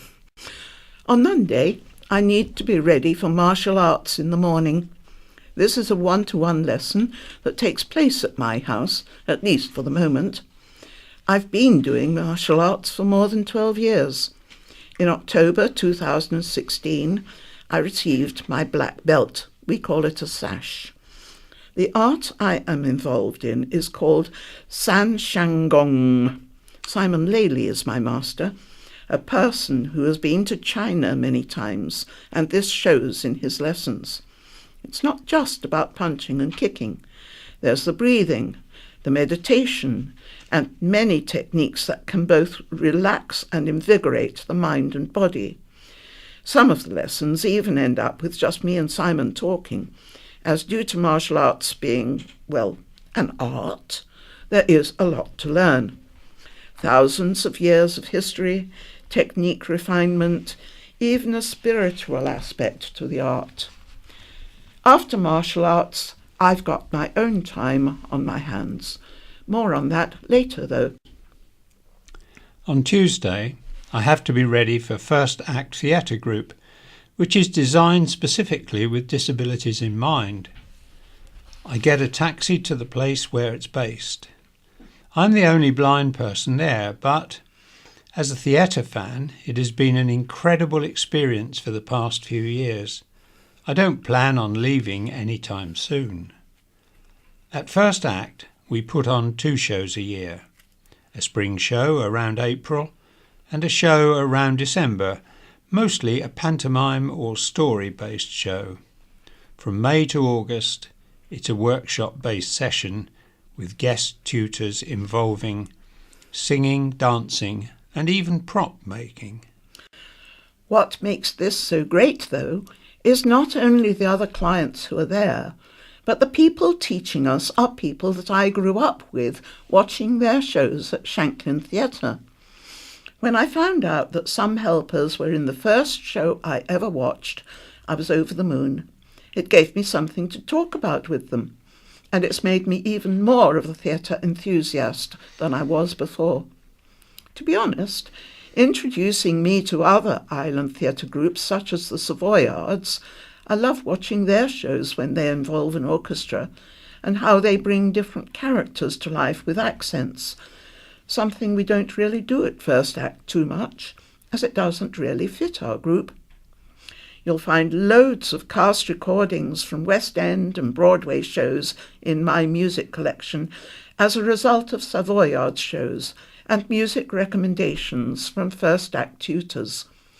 When First Act finishes at 3 p.m, it's time for home. On Wednesday morning, I have a personal assistant carer who comes round, called Steve. I've been with Steve for several years now, and it shows. It's more like having a friend round for 3 hours, to be honest. Sometimes we struggle to decide what to do, and we end up just chatting, especially in the winter. In the summer, over the years, we've explored the Dinosaur Museum. We go to each of the amusement arcades on the island a few times a year to see if they have anything new.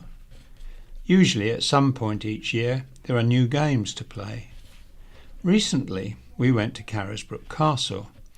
If we get the chance, he has even taken me to meet with some friends. If we struggle to get out, he might help me get through parts of a game on the Xbox One. This is also the time where I learn some independence-based skills, such as how to make a sandwich. After that, it's more free time for me. On Thursday afternoon, it's singing. I have one-to-one lessons with someone called Linda. We do a mixture of songs that will definitely fit my voice range that Linda picks, and also some songs that I would like to learn myself, such as From the Theatre Scene, which also helps me increase my voice range. This has truly paid off. While I always enjoyed singing, over these past few years, people have actually told me that they have noticed a difference in how my voice is sounding, and so have I. Linda also helps run the choir called Voices of the Isle of Wight. As a result, after a while of doing lessons, I was asked if I wanted to join the choir as well. After finally finding a way to fit this in, I took up the offer, and throughout the year we do concerts. Learning your choir part and then hearing it come together with 50 or so people singing with you is an absolute joy to experience, hearing so many different harmonies. There have definitely been times where I've cried utter tears of happiness. Friday is currently a free day. So, what happens during all this free time throughout the week? It depends. A lot of it is spent on the computer. I use websites such as YouTube and Facebook, but I also help to moderate the Audio Games Forum, a site where blind people gather. I mostly clear out the spammers and, of course, I take part in the discussions. I grew up with this forum, so to be able to give something back, even a little, is a wonderful opportunity. I'm a bit of a Disney and theme park fan as well, so I always like to check what's happening in the various theme parks of the world. It was Disney World and Universal in America that made me gain respect for this industry. I am definitely a gamer, currently with the Xbox One console, although I have several others set up as well. Most of the PlayStation series, for instance. On the Xbox, I'm currently playing Killer Instinct, Rock Band 4, and Injustice 2. Two of these games are fighting games, and I'm looking forward to Marvel vs. Capcom Infinite, because it will be a fighting game with a fully voice-acted story mode, involving both watchable sections like a film mixed with actual playable battles. In the evening, me and Dad will sometimes watch TV. While Mum watches the soaps, we watch science fiction, fantasy, factual documentaries, especially those concerning space and dinosaurs, and various films. I also practice my singing and, more recently, martial arts, due to me now being a black sash. Some of the actual lessons are now theory-based, so it's important to retain and still train the physical aspect of the art, which is being reinforced with these routines. This is where the talking stopwatch on the iPhone becomes incredibly useful. Occasionally during the week, there have been chances where I have met up with people, although due to the people I know having a lot of commitments, this is sometimes hard, but well worth it when it happens. Weekends are definitely some of the most varied. In general, while we stay at home sometimes, more often than not there's lots happening. I take part twice a month in a martial arts group class on Saturday mornings, and in the winter time we go to the cinema quite a lot. In the summer, if we can find the time, my dad will take me out on his Vespa scooter and we'll stop at a cafe for a bacon sandwich. On Sundays, once a month, I take part in the golf activity for the Society's service users. The weekends are full of events as well, especially in the summer. This year alone, I've done the Festival of Heroes at Brading Roman Villa, Jack Up the 80s, the Scooter Rally, and have also visited several locations on the mainland, such as Plymouth and Bournemouth, to meet up with friends. I'm still looking forward to Feel the Force Day in Peterborough at the end of September, and the Isle of Wight Comic Con in November. So, that's a basic week in my life. This isn't even counting things such as going on family holidays, which happens throughout the year. I'm hoping that anyone who is reading this finds some inspiration, because even though I am a totally blind person, it still means that there is a lot to do in life. As I said earlier, I'm not the most independent blind person around, but that will come with time. We only get one life, and I feel it's up to us to enjoy it as much as possible. The Christmas Raffle. You will find a book of raffle tickets in with your newsletter. These are for the Grand Christmas Raffle, to be drawn at Millbrook House on Thursday, the 14th of December 2017 at 11 a.m. The top prizes are £100 cash, a £50 Dress for Less voucher, a Christmas hamper, plus many more. Tickets are £1 each. Could we request all counterfoils and money for tickets sold will be returned to us at Millbrook House, together with any unsold tickets, by Friday, the 8th of December. An envelope stamped Articles for the Blind has been enclosed for you to use. No further postage stamp is required. Thank you for your support. Mulled wine and mince pies. We will be holding a Christmas gathering for service users at Millbrook House on Tuesday the 12th of December from 2 p.m. to 4 p.m. We invite you to join us for mulled wine and mince pies. RSVP to Laura by Friday 8th of December on 52205 or inquiries at iwsb.org.uk.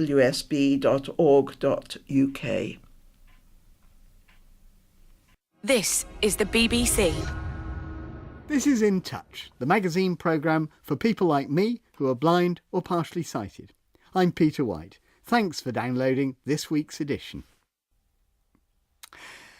Good evening. Blindness for Beginners has been a regular slot for many years now on In Touch, but we've always tended to interpret beginners as people who lose their sight in later life. They are in the majority, after all.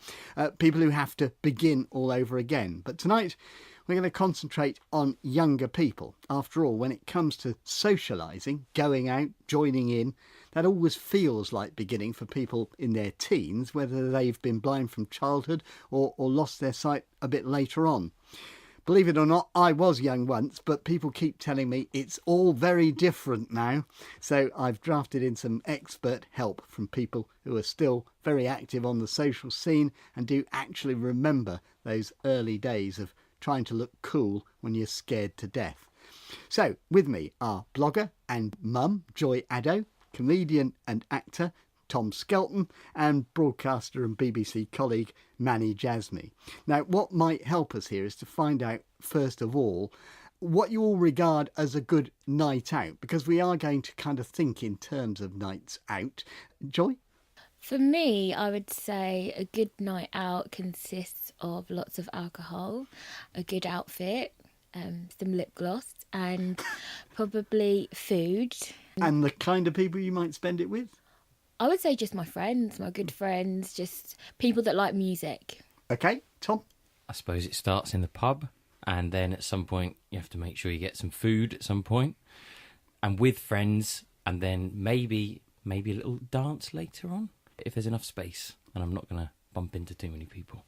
Is there anyone here whose good night out doesn't involve alcohol? Manny Jasmine? Well, I think what defines a good night out is the company that you're with, and it doesn't necessarily have to be in a venue that is a licensed premises. I mean, I think you can go to the same venue with two different groups of people and it will feel vastly different according to how interesting and fun and they are and what the chemistry is like between you. So I think company defines a good time more than where you are and what you're doing. What we're going to take as a method for exploring this is perhaps, though, a typical night out and follow its progress. But what I want to ask all of you, really, were you ever fearful of going out? Say early on when either, if you'd always been blind or from a very early age, it was your first experience of it, or if it was something you were doing almost for the first time. Manny, I'll stay with you for the time being. Absolutely.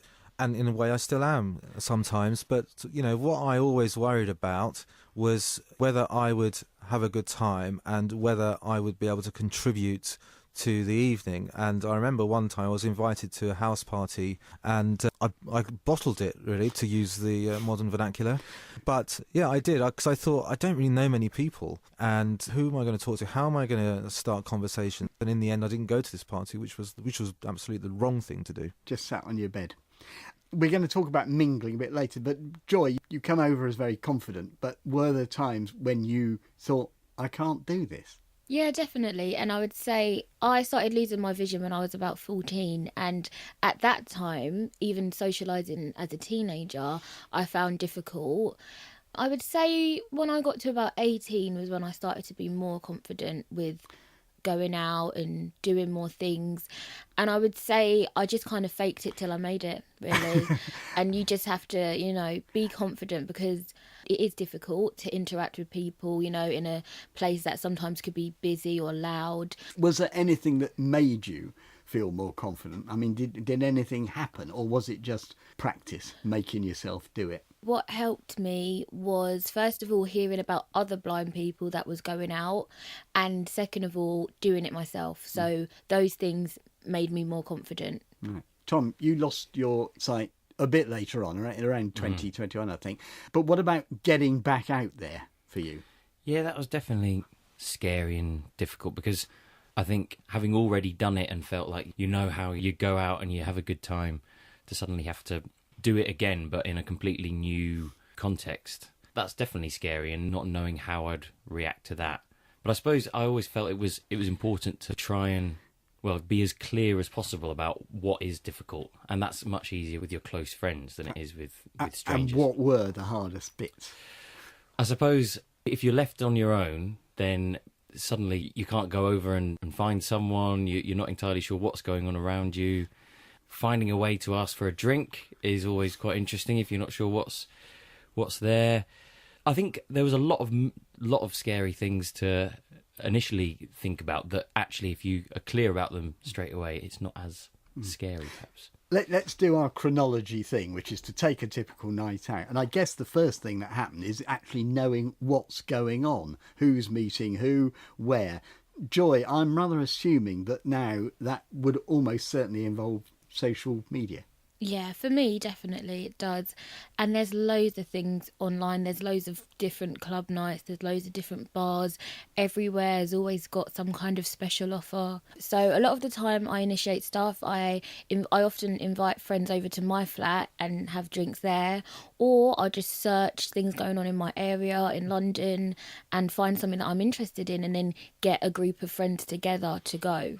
Manny, I reckon you're the oldest of these three, and I'm not convinced, I'm not sure how much you actually would use social media for that, but that's probably presumptuous of me. No, you're quite right. I'm very flattered that you classify me in the younger category. You've clearly cryogenically frozen me in your memory.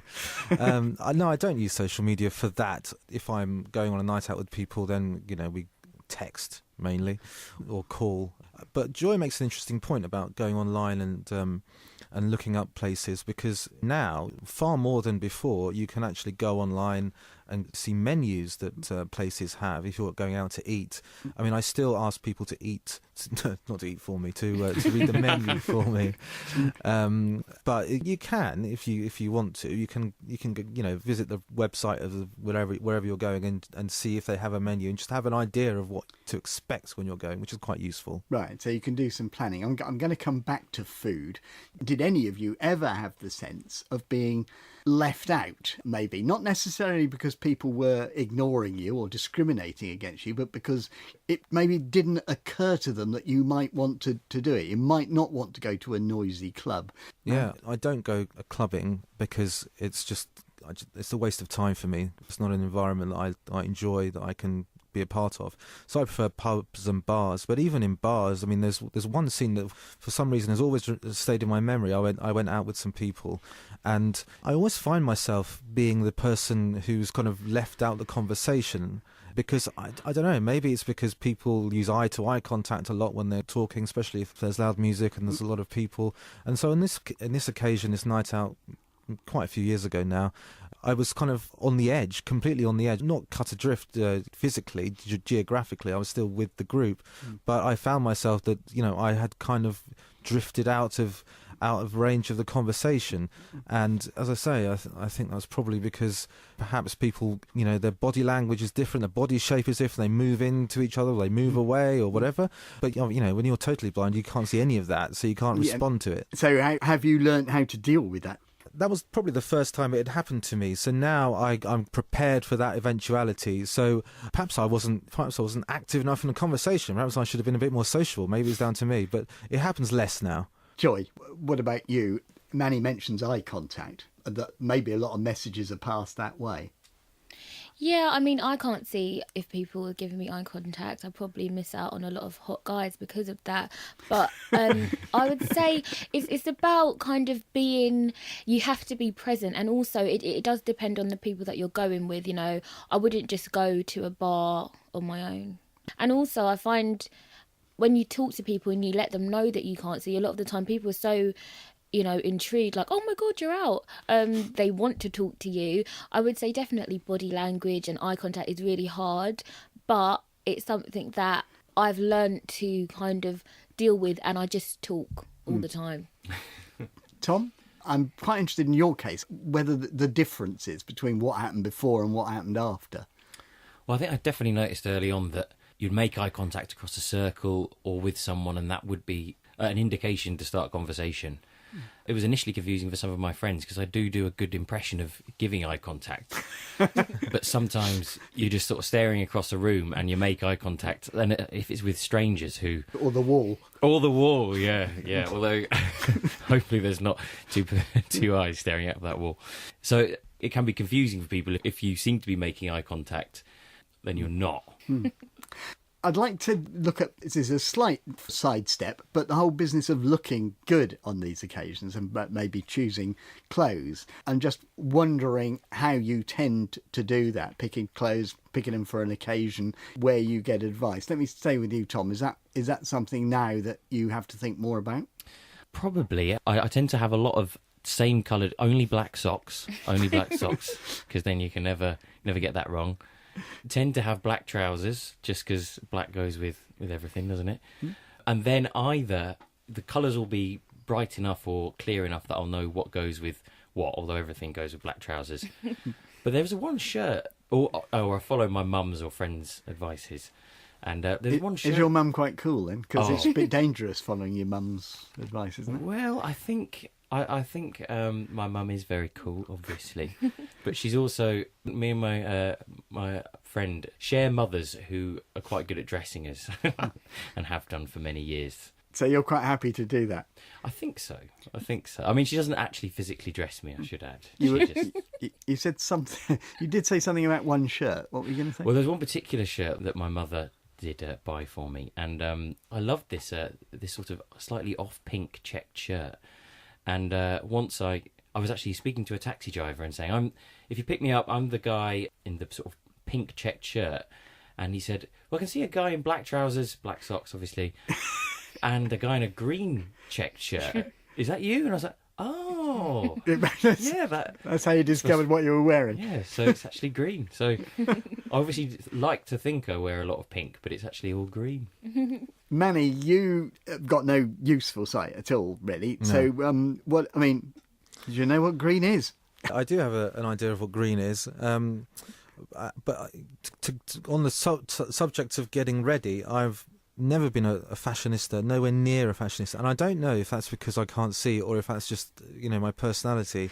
What I've got, actually, a few months ago, I bought a gadget. I don't have many gadgets that talk, but I did buy a colour detector, and it's really good. It's brilliant. It helps me to, obviously, find out the colour of various clothes. That is a start, but it doesn't actually tell you whether this really goes well with that, does it? No, it doesn't. But the other strand to my pretty primitive strategy is if someone buys me clothes for Christmas or birthday or whatever, and I obviously wear them to work and so on, and if they get good reviews in the office, and for some reason I'll get an awful lot of sartorial critiques when I come into the office, some good, some just astonished, and various points in between, but the ones that are good, I mark them down in my memory, and if I'm going out on a date or something, then I pick those out. Right. So Joy, you've got a guy here who doesn't care much. You've got a guy who doesn't know what colour clothes he's wearing. What do you do? What is your preferred method of preparing yourself for a night out?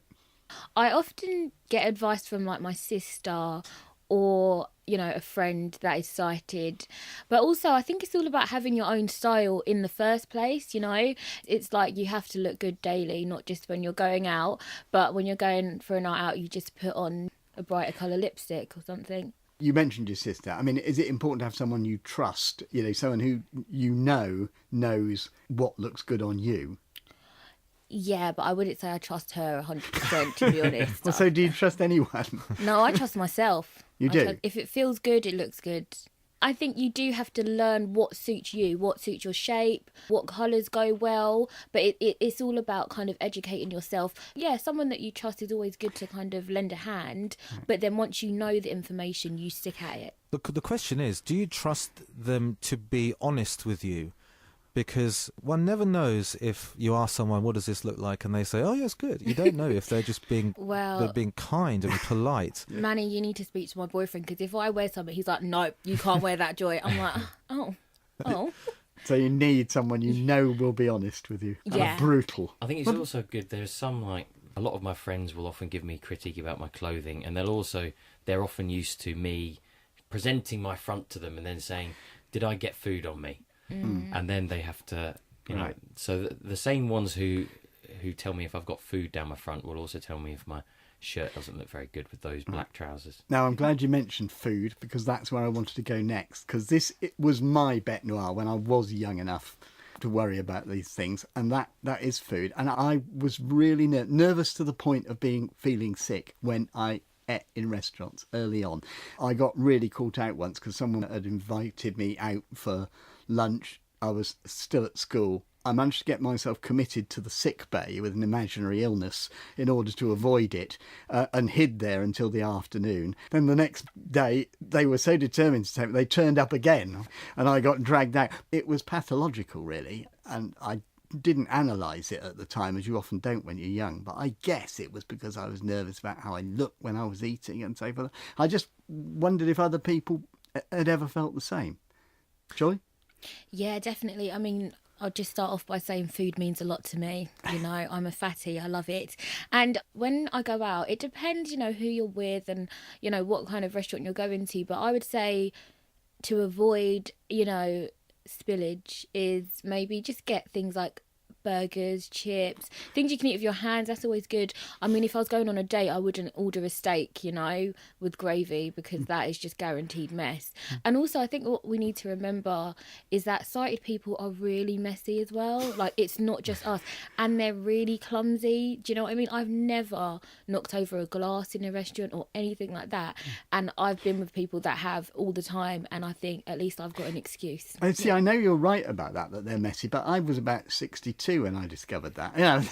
Not 22. I think that's the kind of thing that you don't believe. You know, you just think people are saying that, rather in the way that Manny said about his clothes. You know. Yeah.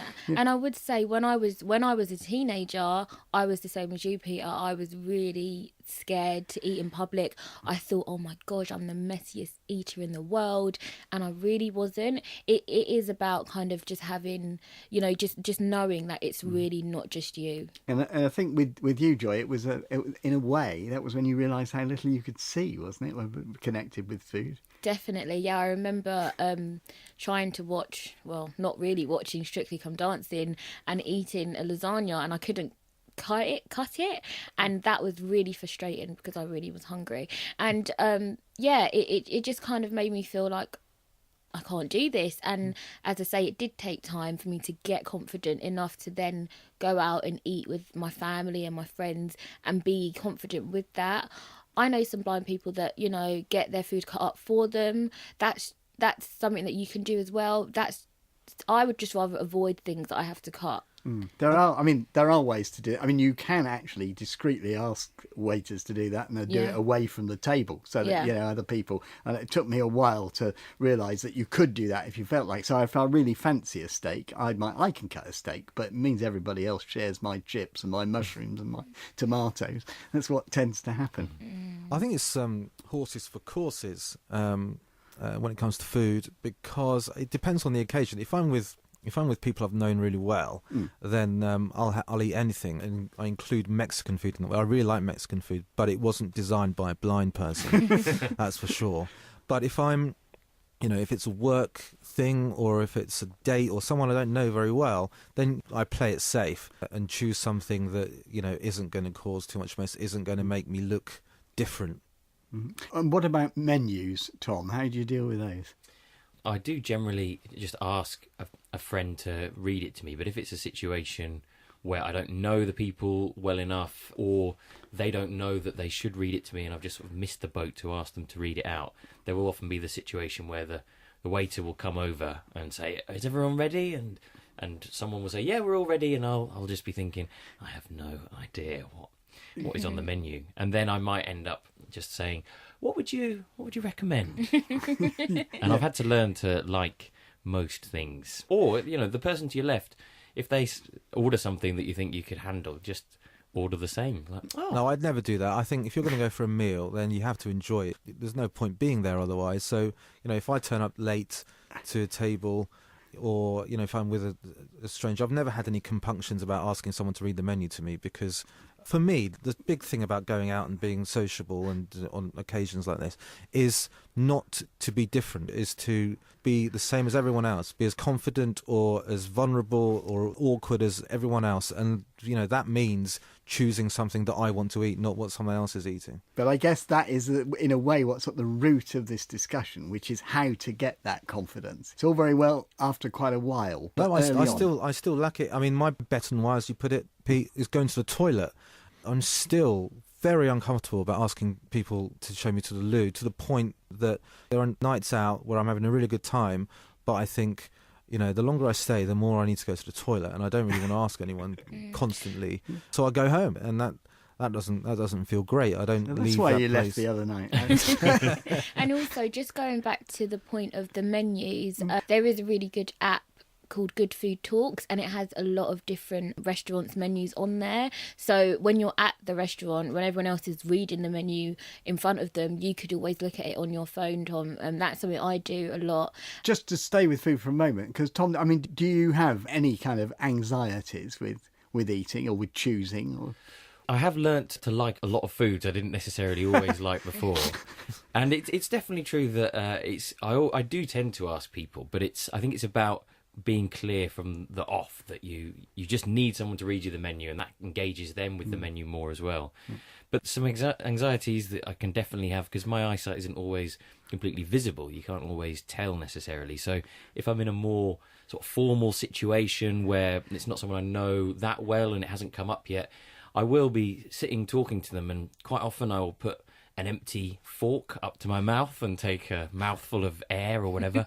And then there's been at least 3 times, possibly more, where I've been, you know, nodding along sagely to a point that someone else has been making, and I'll realise that I've just popped half a lemon in my mouth. I think we've all done that. Yeah, we've all eaten those lemons, yeah.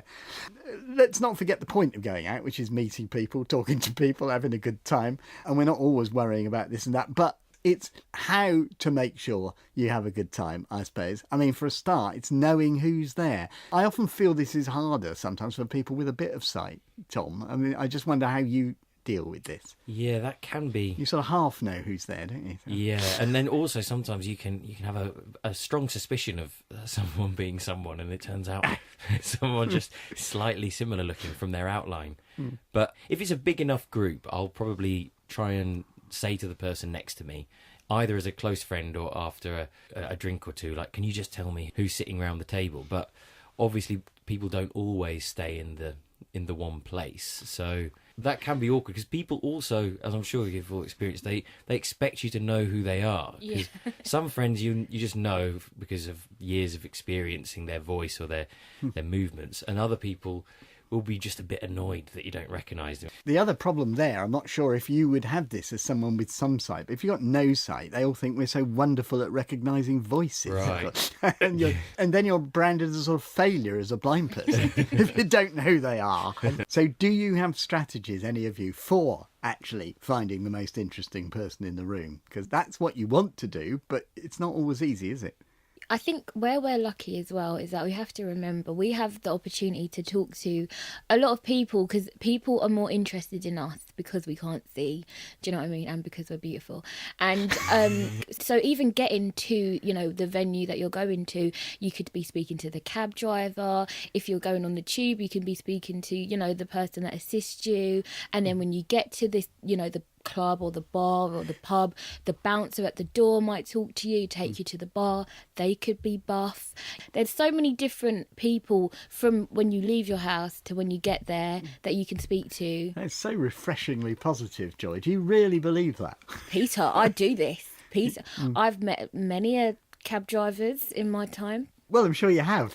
What's interesting about that is so many of us tend to get fed up with being talked to because we're interesting as blind people, because we want to talk about something else, whereas you seem to be turning it into an absolute advantage. Well, the thing is, I don't just talk to them about being blind. I might answer a question if they have one, but then I move on to something else. I've got friends that are cab drivers now. I've got friends that work on the underground. I've got friends that work in clubs. Like, just from talking to them initially about one thing, they might have asked me a question, and then you move on to more about you, because we are blind, but that doesn't define us. I guess some people may not go out because of genuine fear. I mean, fear of safety. Joy, I wonder, as a woman, what you feel about that and what you do about safety. Yeah, I would say safety is something that definitely prevented me at first from going out, and I always make sure I'm safe. So first of all, I make sure that I don't carry too much. I don't have a big massive handbag. Just have your phone and your keys and things like that on your body so that you can always get to it. And I like to get cabs to places because that can always be tracked. And then it's often getting cabs away from places though where the risk is, isn't it? And that's not always as easy because you're not at home, you're not necessarily in striking distance of your friendly cab company. That's the thing. That's why I do get assistance from the bar staff or from a bouncer, because then they can help me into a cab to make sure I'm going to the right car. That's the first thing. But, things like that. You have to be aware, you have to be safe. And I'd say I just use the cab apps that I'm really comfortable with. And as I say, they can be traced and things like that. Right. I have a question to whoever wants to answer it. And it's about getting drinks in. What I do normally, and I think I've heard of other people, blind people doing this as well, when it's my round, I give someone money to go to the bar and get it in for me. But if I'm out for a work thing or a date or something where there's two of us, I don't know what to do about it, because quite often the bar might be right over the other side of the room, and in between us is a maze of tables and chairs and people and bags and everything else. And you think, well, I want to go to the bar and do this, but am I actually going to look like an idiot as I trip over everyone en route or on the way back and lose half the drinks? So what do you do? Well, I try. If it's a small enough bar, I will go and get the drinks. It's can be a bit of a messy and dodgy business, but I do it. It's a good idea to get people to get a table by the bar. Yeah. Then you can actually manage it. You can just lift them off the counter and you usually end up hitting somebody around the back of the head with their drink, but you can do it. Joy, you seem to have an answer for everything. What do you do? Definitely getting a table close to the bar is good. But also what I tend to do is when I enter the bar, I go straight to the bar and then just tell the bar staff, could you bring my drinks over? They're really helpful. I remember once I had a date and I turned up before him and I actually spoke to the barman and I was like, could you come over and take our drinks order for me so that I don't have to stumble across in my heels that I can't walk in? And they was like, yeah, and they kept coming over and they was fine, and that was really helpful. I think Joy has made a really good point about communicating with people at these venues. I don't do it. She mentioned meeting the bouncer and asking them for help to the bar and things like that. I don't do that. I don't really engage with the bar staff other than to ask for drinks. And perhaps that is the secret of a more successful night out. Right. Well, you must practice it. We're running short of time, but I must ask you one thing, because it's all very well to talk about these fascinating people that you find.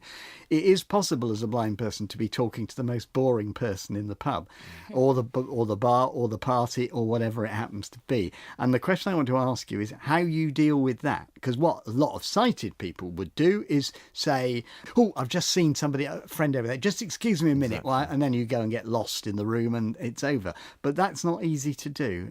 Tom? It's always the toilet, and it's... No, they'll want to come with you. They'll want to help you. That's the risk is when they're coming out of the toilet and finding them waiting for you. That's true. Lurking. Yeah, I have had people desperate to take me to the toilet, but I then have to insist that I know where it is, even if I don't. Or you can go to the bar and trip over a couple of chairs on the way. What do you do, Joy? Well, I don't. Or don't you find anyone boring? No, I've definitely. You're too nice. No, I definitely find people that are boring, but then I'll just say to them, "Oh, can we go and find other people to mingle with?" Like, just be like, "Oh, I really want to talk to other people." Like, "Oh, who's around?" So you try to impose the duty of circulating on them, the fact that we really ought to do that. Yeah, I mean, you've gone out to meet people, so you don't want to be stuck with one person. So just say, it's been really nice talking to you. Is Tom around anywhere? Hello. Manny talked earlier about literally not going out, dodging it, avoiding it. And I wonder if you two have found yourself doing that, because what I'm thinking of the person listening to this who often does it, doesn't go out, sits on their bed, would like to, but somehow it's all too much of an effort. Yeah, and that's really important to think about as well, because as much as I am confident now, I wasn't always confident. And what I would say is it's about getting someone to go with you that you trust, and someone that can actually show you a good time. And also, if you really don't want to go out, you don't have to, it's not the be all and end all. You can bring the party to your house. That's it. We might have fallen into the trap of thinking that the only way to have a good time is to socialise publicly. And there is another trap that certainly I've fallen into, which is to assume that people are better than you because they can see, and that is the message that you're bombarded with by sighted people who think they know where you're going more than you do. And it's not true. I mean, people, when they're teenagers, are just as awkward as you, and that doesn't stop when they get to 20. I know plenty of socially awkward people in their 30s. So don't assume that just because you can't see and you think, you have trepidations about doing something that other people haven't either. What's the one thing you all wish you'd known, the one bit of advice, perhaps, and that you would pass on? Let me start with Joy. I think when I was younger, the one thing I wish I would have known is that I can do it. And when I say it, I just mean everything. Because when I was younger, I felt like I was the only blind person in the world. That's what I honestly felt like.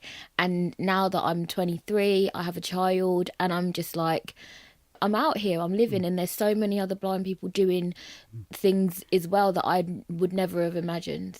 I think if you're clear about what your needs are and you make clear to the other person, then it'll just make you and the other people much more relaxed. So if you need someone to read the menu, if you need the barman to tell you what the drinks are, if you need someone to show you where the loo is, if you're just clear about that from the beginning, then it'll make everything much more relaxed. Manny? Play to your strengths. I mean, I went clubbing a couple of times at university, realised it was a complete waste of time, so I haven't been since. Don't go to these events because you feel like you have to because everyone else is going. Let them go, and then you'll shine in whichever environment you're most comfortable in. Just because you go somewhere and you can't mix because it's too loud or whatever, that doesn't mean that that's going to be the case every time. And that doesn't mean that you don't have anything to offer, because, everyone has something to offer. You just have to, learn. And I learnt over time what that was.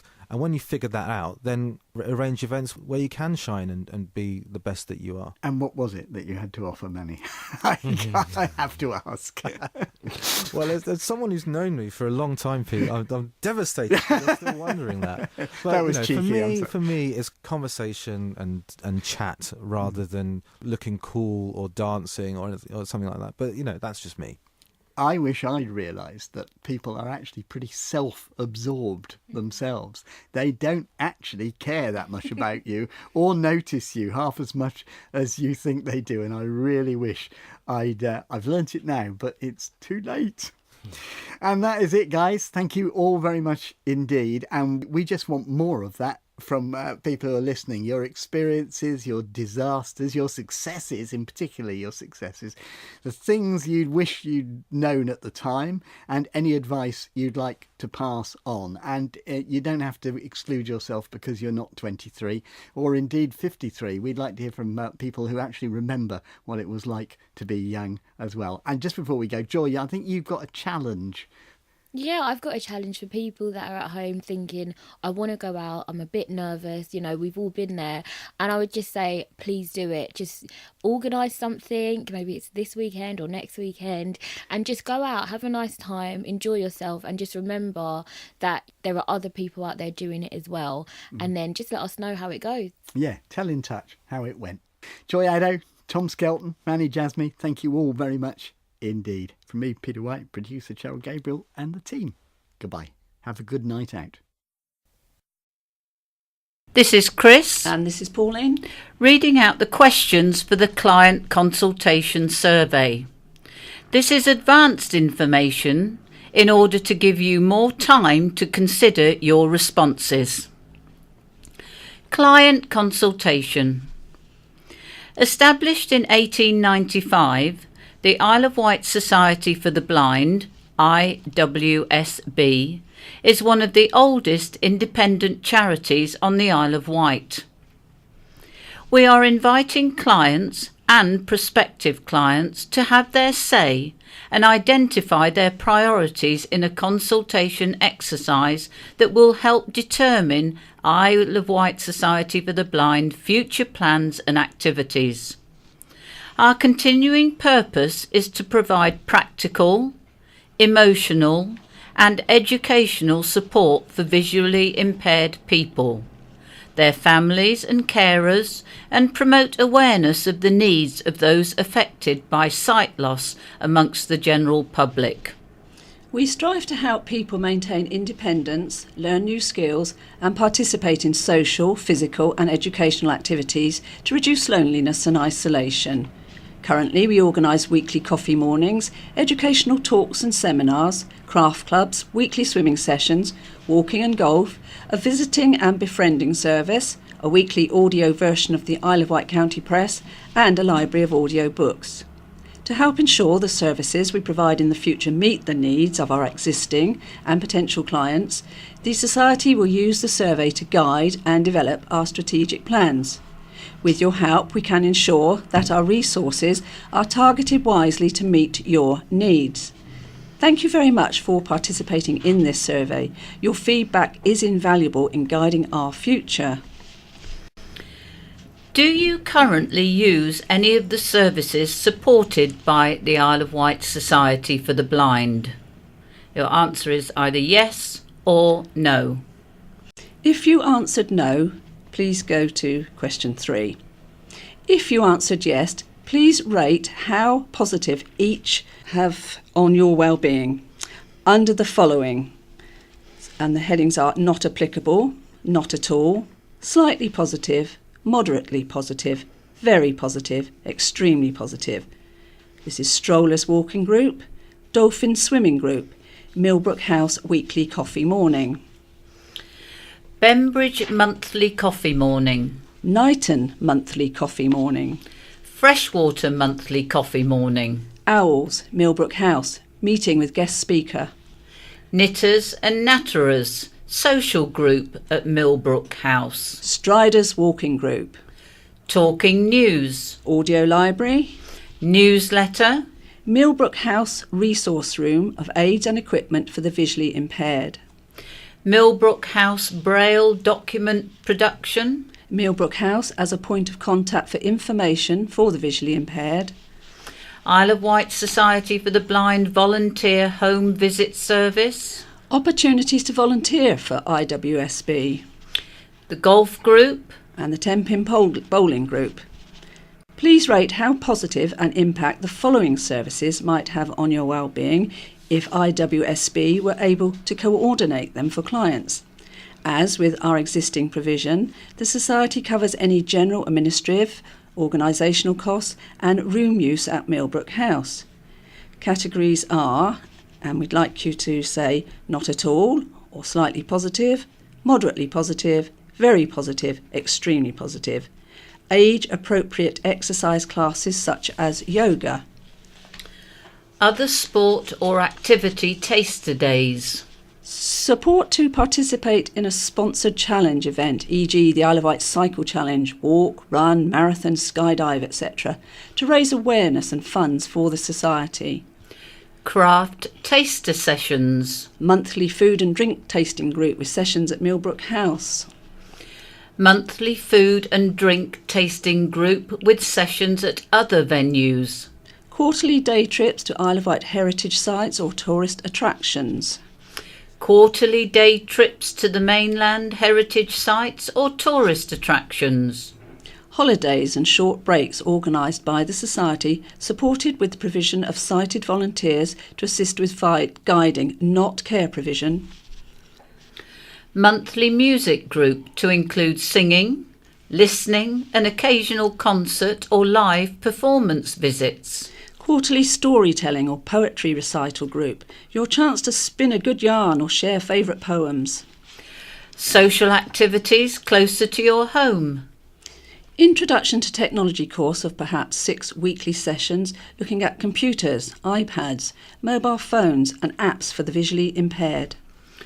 Monthly technology group to keep abreast of development in computers, iPads, mobile phones and apps for the visually impaired.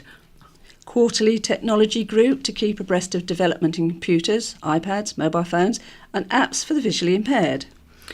Evening/weekend social group for 65 plus year olds. Evening, weekend social group for 50 to 64 year olds. Evening, weekend social group for 36 to 49 year olds. Evening, weekend social group for 19 to 35 year olds. Evening, social activities for young people aged 16 to 18 years. Evening social club for 11 to 15 year olds. Evening social club for 7 to 10 year olds. Quarterly evening social meeting at Millbrook House for parents, guardians, carers of young people with visual impairment, with separate activities arranged for any accompanying young people. School summer holiday activities or social event for visually impaired young people and their parents, guardians or carers. Dancing. Please add any further suggestions of services or activities you would like the Society to provide. Other suggestions. Please suggest any sport or activities you would like to try. Please identify the challenge event or activity you would be interested in. Please suggest any craft activities you would like to try. Please indicate here the styles of music you would enjoy. In relation to social and recreational activities, please indicate whether you would generally prefer activities targeted and arranged specifically for those with visual impairment, or activities that are open to both sighted and visually impaired people where reasonable adjustments are made to accommodate the particular needs of the visually impaired. Visual impairment aside, on a scale of 0 to 10, where 10 is very healthy, how healthy do you feel at the moment? Being connected is more than having a network of friends and family. It could include being connected to your community, having the ability to access services or help when you need it, and being digitally connected. On a scale of 0 to 10, where 10 is very connected, how connected to others do you feel? On a scale of 0 to 10, where 10 is very confident, how confident are you using technology, the internet in everyday life? For example, using email, the internet, social media, online banking, shopping, etc. How do you find out about the following? The headings are printed leaflets or posters, word of mouth, Isle of Wight Society for the Blind website, other internet, social media, radio, talking news, or other, and then please specify. Local events, social activities. Contact details for organisations and services for the visually impaired. Health information relating to sight loss. Other health services and information. And travel. About Isle of Wight Society for the Blind. What, if anything, do you know about Isle of Wight Society for the Blind? How would you describe Isle of Wight Society for the Blind to others? Would you favour a name change of the Society to promote a more inclusive organisation that supported those with visual impairment? For example, Isle of Wight Vision. Your answer is yes or no. Would you like to suggest a new working name for the Society that would reflect a more inclusive and forward-looking ethos? Please remember that this survey and all responses are completely anonymous.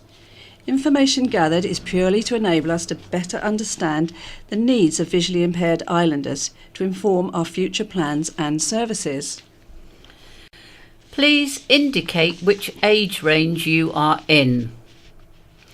Under 10 years, 11 to 15 years, 16 to 18 years, 19 to 35 years, 36 to 49 years, 50 to 64 years, 65 to 74 years, 75 to 84 years, 85 plus years, or you've the option prefer not to say. What is your gender? What is your current status? Please tick all that apply. Are you a full-time student of any age? A part-time student of any age? Employed? Homemaker? Unemployed? Semi-retired? Or retired? Do you volunteer for any organisation? Yes? No? Prefer not to say? If yes, which organisation? Please tell us the first part, that is the 4 digits, of your postcode. Please let us have any comments, questions or concerns. Please identify if you have completed this and independently. Firstly, as a visually impaired client or prospective client, or as a volunteer, carer, guardian or visually impaired parent. Thank you for completing this survey.